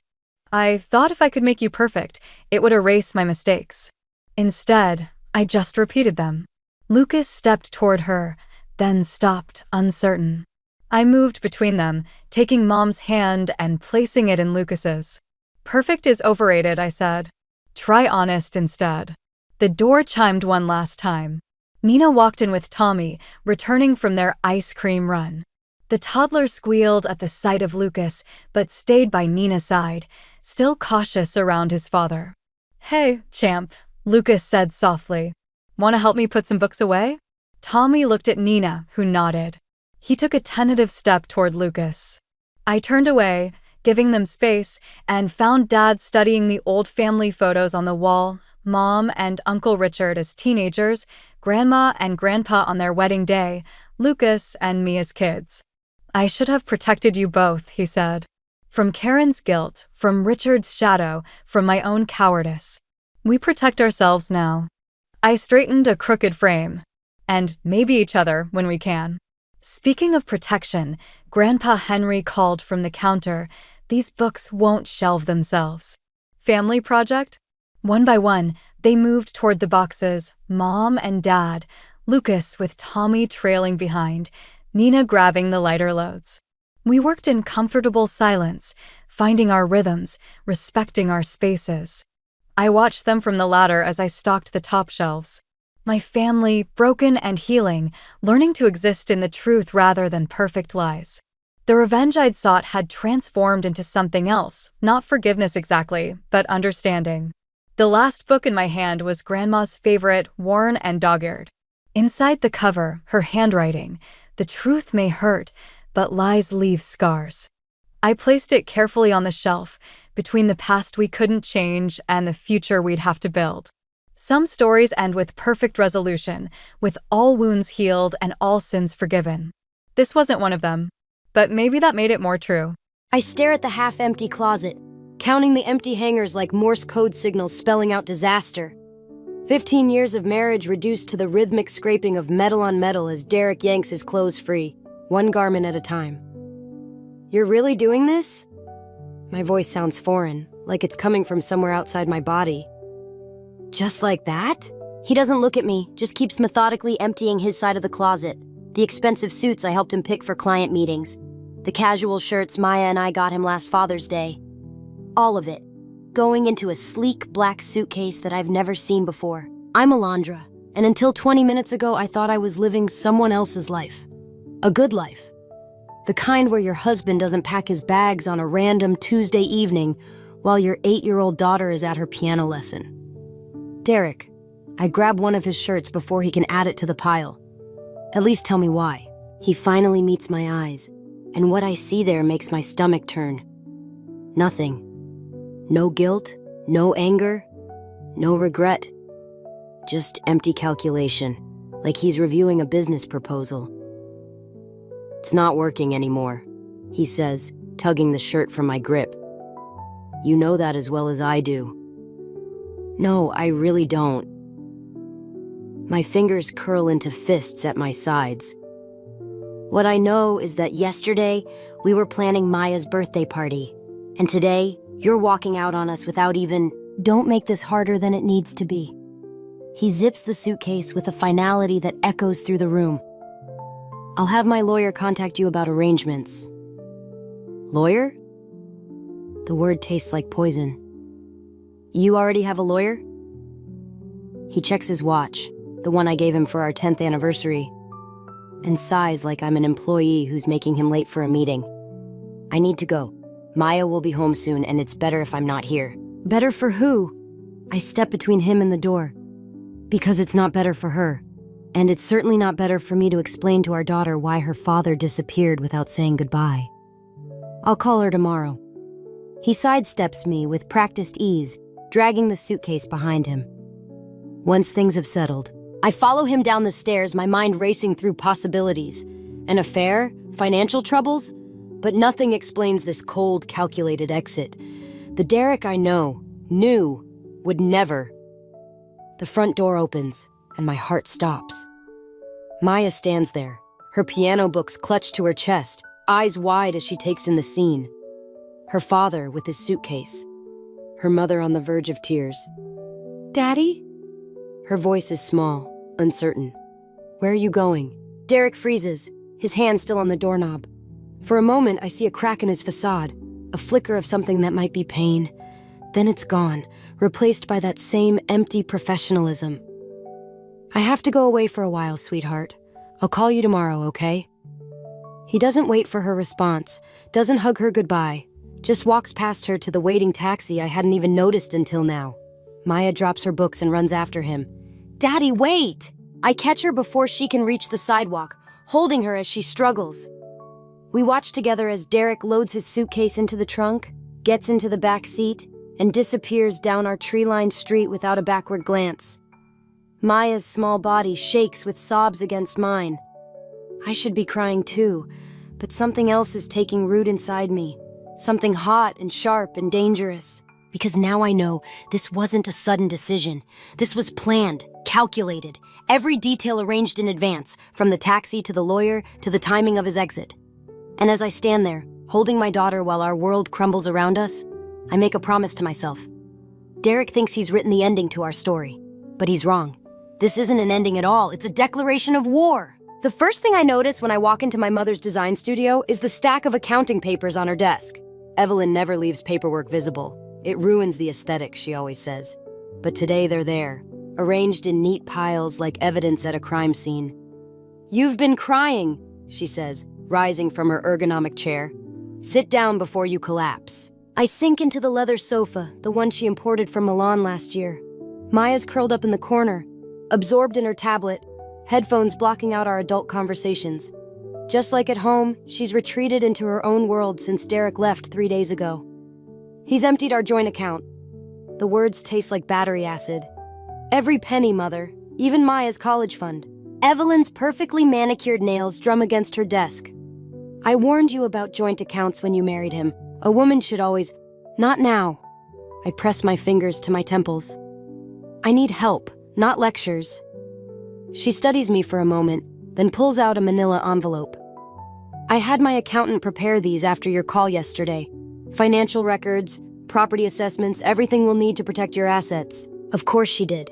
Evelyn's always 3 steps ahead, especially when it comes to money. It's how she built her empire after my father died, turning a small interior design business into a multi-million-dollar firm. There's something else. She slides a piece of paper across the desk. Derek's restaurant. Look at the ownership structure. I scan the document, then read it again. This can't be right. He told me he owns 60%. He owns 25%, and he's leveraged even that against personal loans. She leans forward. Alondra, darling, when was the last time you actually looked at your family's finances? The question hits like a slap. I'd trusted Derek to handle the money while I focused on my design career in Maya. He'd always said he had everything under control, that his restaurant was thriving. Oh God! A memory surfaces. Derek's face 2 months ago when I mentioned expanding my freelance business. The flash of something in his eyes. Not pride, not support. He resented me. Men often do. Evelyn's voice carries years of hard-won wisdom, especially when their wives outshine them. My phone buzzes. A text from an unknown number. We need to talk about Derek. Meet me at Riverside Park, 7 p.m. Liam. Derek's friend? Evelyn asks, reading over my shoulder. The one who helped him start the restaurant? I nod, remembering Liam's too wide smile at our dinner parties, the way he and Derek would huddle in corners, conversations stopping when I approached. He knows something.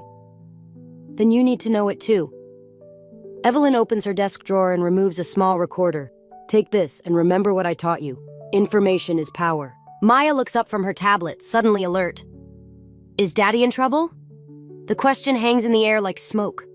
I cross to the sofa and pull her close, breathing in the strawberry scent of her shampoo. No, baby. We're just trying to understand some grown-up things. He didn't call yesterday, she whispers. He promised. Evelyn's expression hardens. She reaches for her phone, but I shake my head. Let Derek dig his own grave with broken promises. Each one is another nail in the coffin of Maya's trust in him. I should go. I stand, taking the recorder and envelope. The park isn't far, but I want to scope it out before meeting Liam. Be careful. Evelyn's warning follows me to the door. Men like Derek don't just walk away without a reason. Whatever you find out tonight, it's probably worse than you imagine. I pause at the threshold, looking back at Maya. She's returned to her tablet, but her shoulders are tense, her small frame rigid with unspoken anxiety. Mother? I keep my voice low. If anything happens to me, nothing will happen. She cuts me off with trademark certainty. But Maya can stay with me tonight. Go find out what Derek's been hiding. As I drive toward Riverside Park, the recorder heavy in my pocket, I realize Evelyn's right. This isn't just about a failed marriage or wounded pride anymore.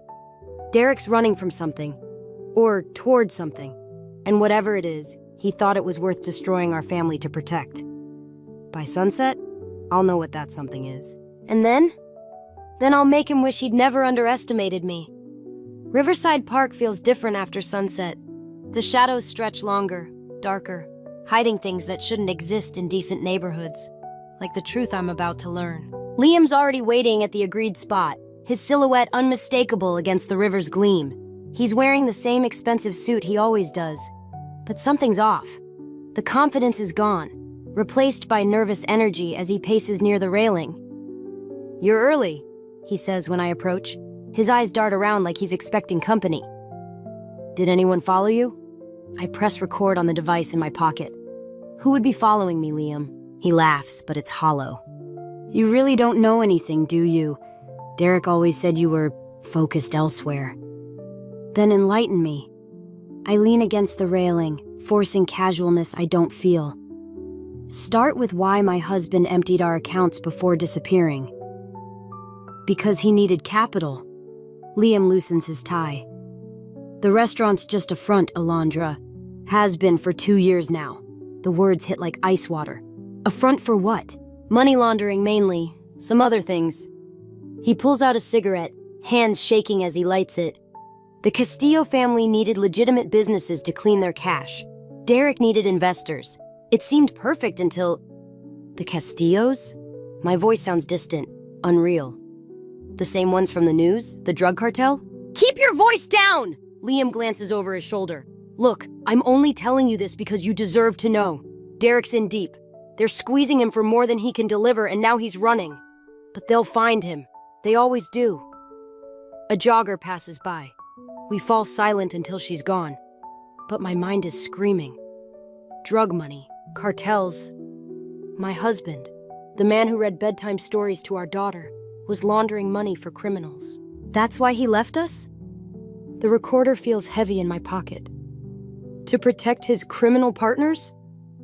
To protect you. Liam takes a long drag. They started asking questions about you, your mother's business, the properties she owns. Derek knew they were looking for new opportunities to expand their operation. My blood runs cold. They were targeting my mother's firm? Are targeting, present tense. He drops the cigarette, crushing it under his shoe. Derek thought if he disappeared, they'd focus on finding him instead of exploring other ventures. But he was wrong. They're still interested in Evelyn's business. Perfect setup for their needs. High-end clients, international transactions. A flash of movement catches my eye. A black SUV crawling past the park entrance. Liam sees it too. I shouldn't be here. He straightens his jacket. Neither should you. Go home, Alondra. Take Maya and leave town for a while, please. Wait. I grab his arm. There's more you're not telling me. He pulls away, but not before I see real fear in his eyes. Ask Derek about Sophie. Ask him what really happened to the original restaurant investors. But don't ask me anything else. I've said too much already. He walks away quickly, disappearing into the darkness. I stand there, frozen, as another black SUV drives past. Same model, different plates. My phone buzzes. A text from Derek. Stop asking questions. You're putting everyone in danger. I type back with shaking fingers. You put us in danger the moment you got involved with criminals. His response comes instantly. You don't understand. I did it for us, for the lifestyle you wanted. Rage floods my system, hot and clarifying. The lifestyle I wanted? I delete his number without responding. The recorder clicks off in my pocket. Memory full. I have what I need now. Evidence. Names. Connections. But knowledge isn't power when it can get you killed. My phone buzzes again. Unknown number. Mrs. Martinez, we should discuss your mother's business portfolio. Dinner tomorrow? I delete that too. Hands steady now. They're watching. Have been watching. Every move, every conversation, every possibility for profit or exploitation. Derek didn't just betray our marriage, he painted targets on all our backs. The third black SUV rolls past as I walk to my car. I don't run, don't look around, just walk, keys gripped between my knuckles, mind already racing ahead. I know what I have to do now. It's not enough to expose Derek anymore. I have to destroy him completely, before he can drag anyone else into his web of lies. Before the Castillos decide my mother's business is too tempting to resist. Before Maya learns that her father didn't just abandon us, he sacrificed us. The restaurant's Yelp page glows on my laptop screen, cursor hovering over the post review button. 3 stars, just enough to seem legitimate, not enough to help business. The comment I've crafted is subtle. Hints about food safety concerns, questions about financial stability. Nothing provably false, but deadly in its implications. My finger trembles above the mouse. This is wrong, petty, beneath me. I click post anyway. Mommy? Maya's voice startles me. She stands in my home office doorway, clutching her tablet. Someone at school said Daddy's restaurant might close. I close the laptop too quickly. Sometimes businesses have problems, sweetheart. It doesn't mean... Is that why those men were watching our house? The question stops my breath. What men? In the black car. She hugs the tablet tighter. They were there when I got home from piano yesterday, and this morning. My hands start shaking. I grab my phone, pulling up the security app I installed last week. The footage shows exactly what she described. A black SUV, different from the ones at the park, but just as ominous. The doorbell rings. Through my office window, I see Evelyn's Mercedes in the driveway. She never visits unannounced. Maya, go to your room, lock the door. Don't come out until I call you. She hesitates. Like when Daddy and Uncle Liam had their special meetings? The implications of that hit me like a punch. How much has my 8-year-old seen? How long has she been carrying these secrets? Evelyn's already letting herself in when I reach the foyer. Her face is ash gray. We have a problem. She throws a manila envelope on the coffee table. Inside are photos. Derek at various meetings, handling packages, exchanging envelopes, and more recent ones, me at Riverside Park with Liam, Maya at school, Evelyn leaving her office. They came with this. She hands me a business card. Expensive stock, embossed lettering. Sophie Chen, Business Development Director. Derek's Sophie? My laugh sounds hysterical even to me. She works for them? She works for everyone. Evelyn sinks onto the sofa. I did some digging. She specializes in identifying vulnerable businesses for takeover. The restaurant was just her way in. Now she set her sights on my firm. The pieces clicked together. That's why Derek ran. He realized she was using him to get to you. Using both of you. Evelyn's voice hardens. Your marriage problems made you perfect targets. A desperate husband, a successful wife with connections to bigger opportunities. My phone buzzes. A new review on the restaurant's page. Wonderful atmosphere, excellent service. Don't believe the negative reviews. They're from a bitter ex-wife trying to destroy a good man's business. Shame on you, Alondra. Sophie's signature move, turning the tables, making me look like the villain. I have to shut down the review campaign, I say, reaching for my laptop. It's too late. Evelyn pulls out more photos. They've been documenting everything. Every fake review, every call to health inspectors, every meeting with competitors. They'll use it all to discredit you if you try to expose them. Then what do? She meets my eyes. We give them what they want, on our terms. Your business? The thought makes me sick. Everything you've built? Better to lose it controlled than have it stolen. She grips my hand. But first, we need leverage. Something they want more than my company. My phone buzzes again. Derek, stop digging, please. You don't know what Sophie is capable of. But I'm starting to understand exactly what she's capable of. And what I'm capable of, too. Maya, I call out. You can come down now. She appears at the top of the stairs, tablet in hand. I recorded them, she says quietly. The men in the car, and Uncle Liam's meetings with Daddy. I have videos. Evelyn and I exchange looks. My brilliant, observant daughter, gathering evidence while we thought she was playing games. Send them to my secure server, Evelyn says. Then delete everything from your device. I pull Maya close, feeling her small heart racing against mine. We're going to fix this, I promise. But not with fake reviews or subtle threats. We're going to destroy them the way they tried to destroy us. From the inside out. Through the window, I spot the black SUV crawling past our house again. Let them watch. Let them think they have us trapped. They don't know what a mother is capable of when her family is threatened, and they're about to find out. The restaurant's parking lot is half empty when I pull in, exactly as planned. 3 weeks of carefully orchestrated reviews, whispered rumors, and anonymous tips to health inspectors have done their work. Derek's empire is crumbling, brick by carefully undermined brick. I shouldn't be here, but I need to see it for myself. Through the window, I spot Sophie working the floor, her designer dress incongruous among the casual diners. She moves with practiced grace, touching shoulders, laughing at jokes, building allies. The perfect hostess, just like she was the perfect mistress. My phone vibrates. Evelyn.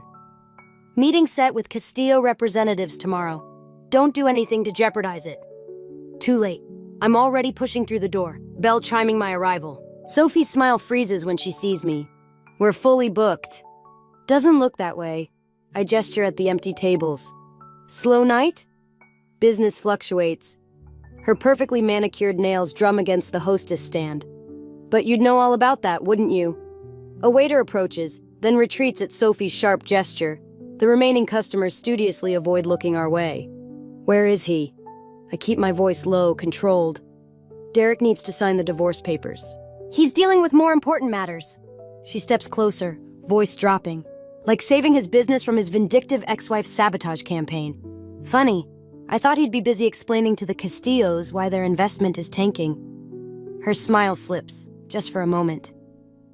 You have no idea what game you're playing, don't I? I pull out my phone showing her Maya's recordings. My daughter's quite the documentarian. These would make fascinating viewing for the health department, or the police, or the media. The color drains from her face. You wouldn't dare. Try me. I swipe to another video, Sophie herself, meeting with known Castillo associates. I'm not the desperate housewife you thought you could manipulate. And Derek isn't the only one with something to lose. The kitchen doors burst open. Derek storms out, face twisted with rage and fear. What are you doing here?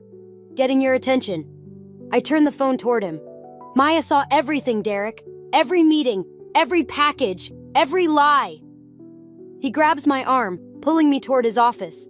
Sophie follows, heels clicking like warning shots. "You're going to get us all killed," he hisses once the door closes. "You did that when you involved our family with criminals. I did it to keep up with you." His control shatters. "Your success, your mother's connections, your perfect life.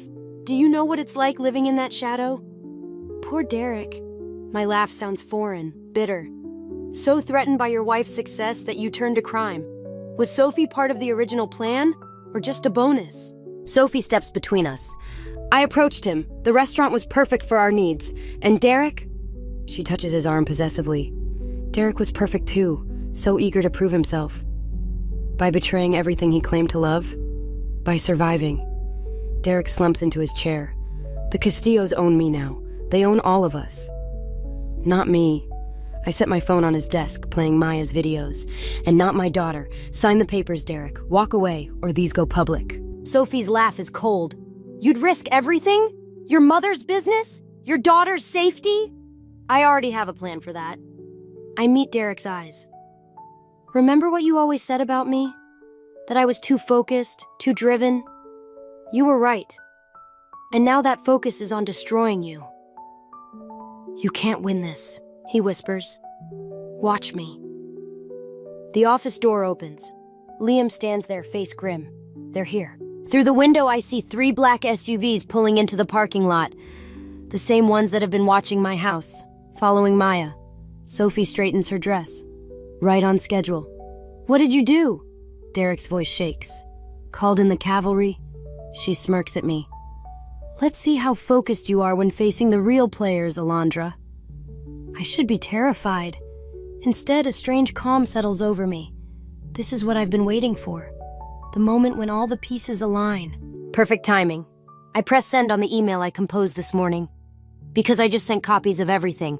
The videos, the financial records, the proof of Sophie's double dealing. To every news outlet in the state. The color drains from Sophie's face. Derek lunges for my phone. Too late. The game is changing.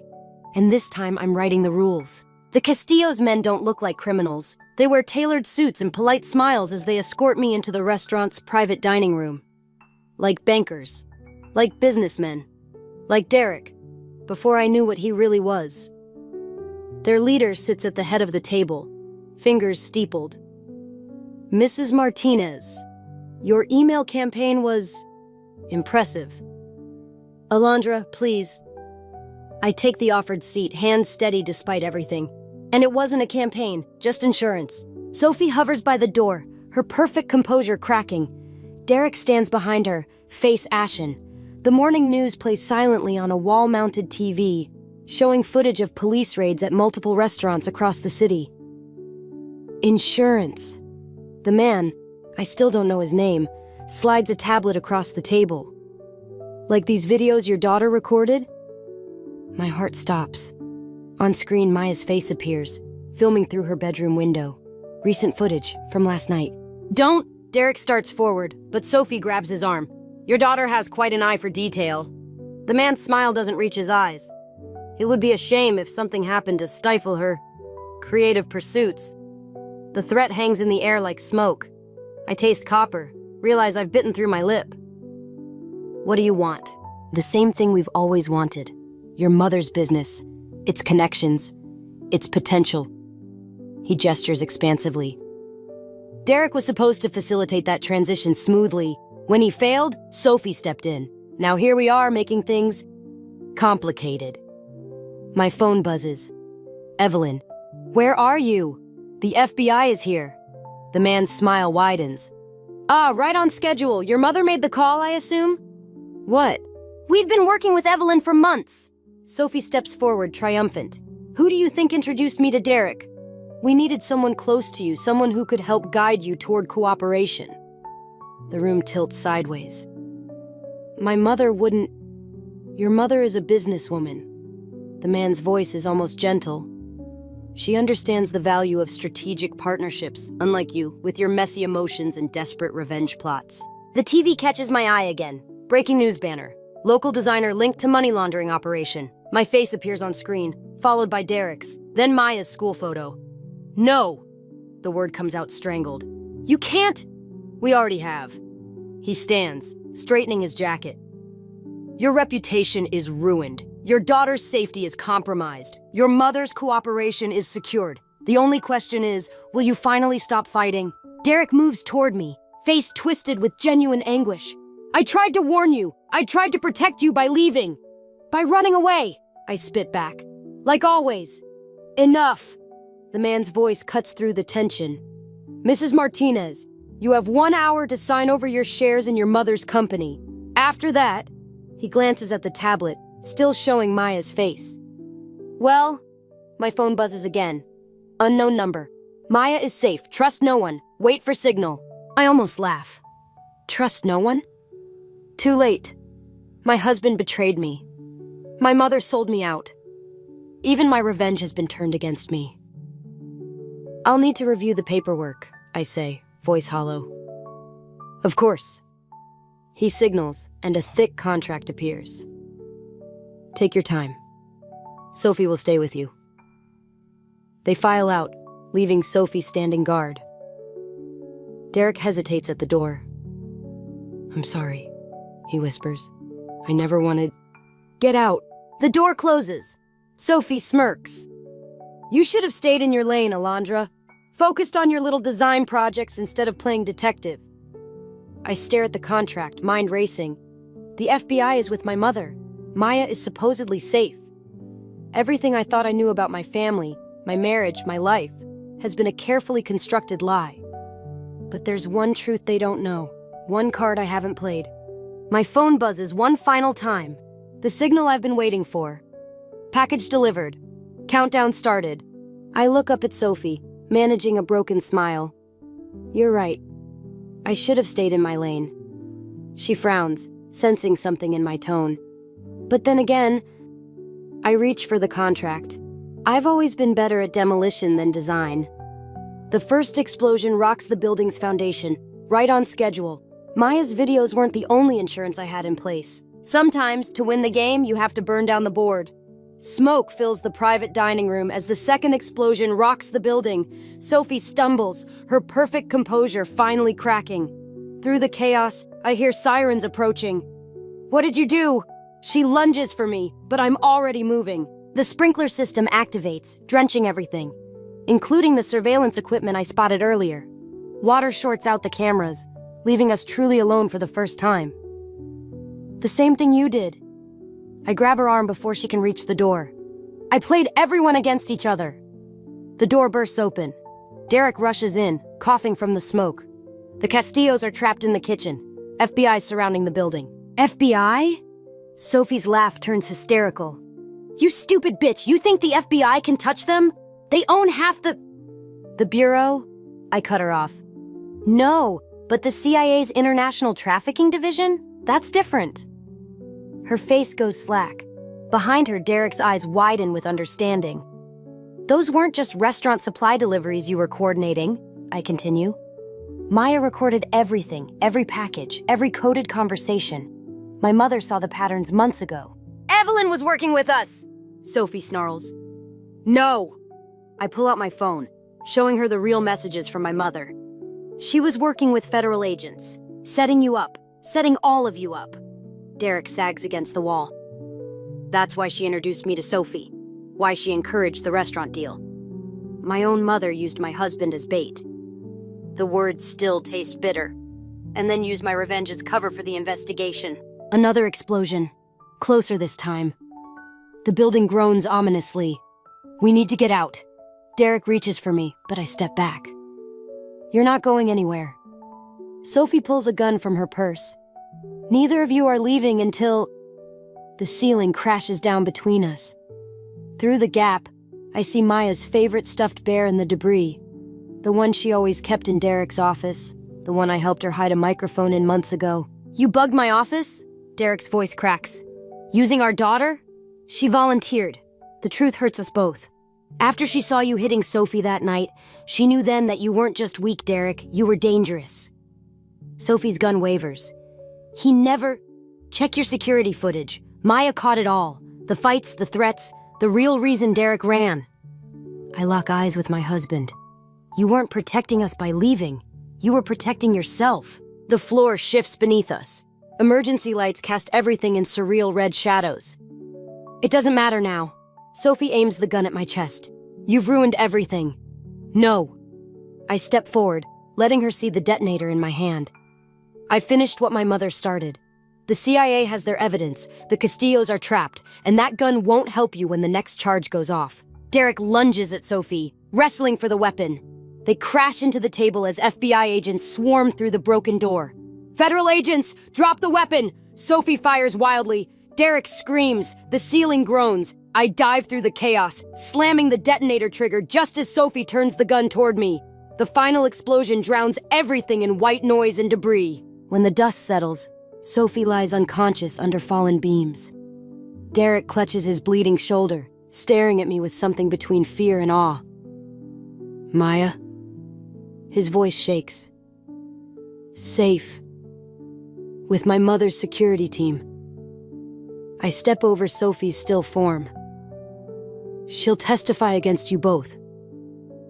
Alondra, Save it. I meet his eyes one last time. You chose your path, now I've chosen mine. FBI agents secure Sophie as paramedics rush in. Through the destroyed wall, I see the Castillo leader being led away in handcuffs, my mother watching from beside a CIA operative. Mrs. Martinez? An agent touches my arm. We'll need your statement. I nod, watching Derek being handcuffed despite his injury. He looks small now, broken. Nothing like the man I married, nothing like the monster he became. My phone buzzes one last time. Maya. Did we win, Mom? I stare at the message, thinking of all we've lost, all we've gained, the price of revenge, and the cost of justice. Yes, baby, I type back. We won. But as they lead Derek away, I wonder what winning really means when victory tastes like ashes and smoke. The courthouse steps feel colder in autumn. Maya clutches my hand as we watch Derek being led away in handcuffs, his designer suit replaced by prison orange. He doesn't look back. Will Daddy ever come home? She asks, not for the first time. No, baby. I squeeze her hand. But that's not your fault. She nods, wise beyond her years. I know, it's not yours either. The words hit harder than any testimony. Through the trial, I'd watched my daughter transform from victim to witness. Her recordings helping convict not just Derek and Sophie, but half the Castillo organization. She never wavered, never broke, just stated facts in that clear child's voice that made every jury member lean forward. Evelyn waits by her car, keeping her distance until Derek's transport disappears around the corner. When she approaches, her heels click like metronome beats marking time. The CIA sends their thanks, she says, as if we're discussing a successful dinner party. The evidence was comprehensive. 15 years. The sentence echoes in my head. Was it worth it? Using your own family as bait? She reaches for Maya, who steps behind me. Another small gesture that speaks volumes. I protected you the only way I knew how. Evelyn's perfect makeup can't hide her age today. By controlling the danger rather than letting it control us. Like Derek tried to control me? Like Sophie tried to control him? The laugh catches in my throat. We're all just puppets, pulling each other's strings. Maya tugs my sleeve, pointing across the street. Through the autumn leaves, I spot a black SUV idling. Not the Castillos this time. They're finished. But there will always be others. Other criminals, other schemes, other families to destroy. I'm selling the firm, Evelyn announces suddenly. Moving to Paris. You should come with me, both of you. Start fresh. Run away? I meet her eyes. Like Derek did? She flinches. For the first time, I see real regret in her expression. I never meant... I know what you meant. I take Maya's hand again. But we're done running. Done hiding. Done letting fear control us. The house feels different without the security detail, Maya says later that night, helping me pack Derek's remaining belongings for donation. Quieter. I pause, holding one of his old ties. The silk is smooth under my fingers, like the lies he used to tell. Different good or different bad? She considers this, arranging her stuffed animals on the bed we bought to replace the one that reminded her of watching Derek through her window. Different true, The wisdom of children. I drop the tie in the donation box, noting how Maya relaxes when it's out of sight. She's been sleeping better since the trial, drawing pictures that don't feature shadowy figures or hidden cameras. My phone buzzes. A text from an unknown number. You won, but at what cost? Sophie's final taunt from wherever she's hiding after making bail. I delete it without responding, but the question lingers. The cost? A marriage. A mother-daughter relationship. Maya's innocence. My own. The gain. Freedom.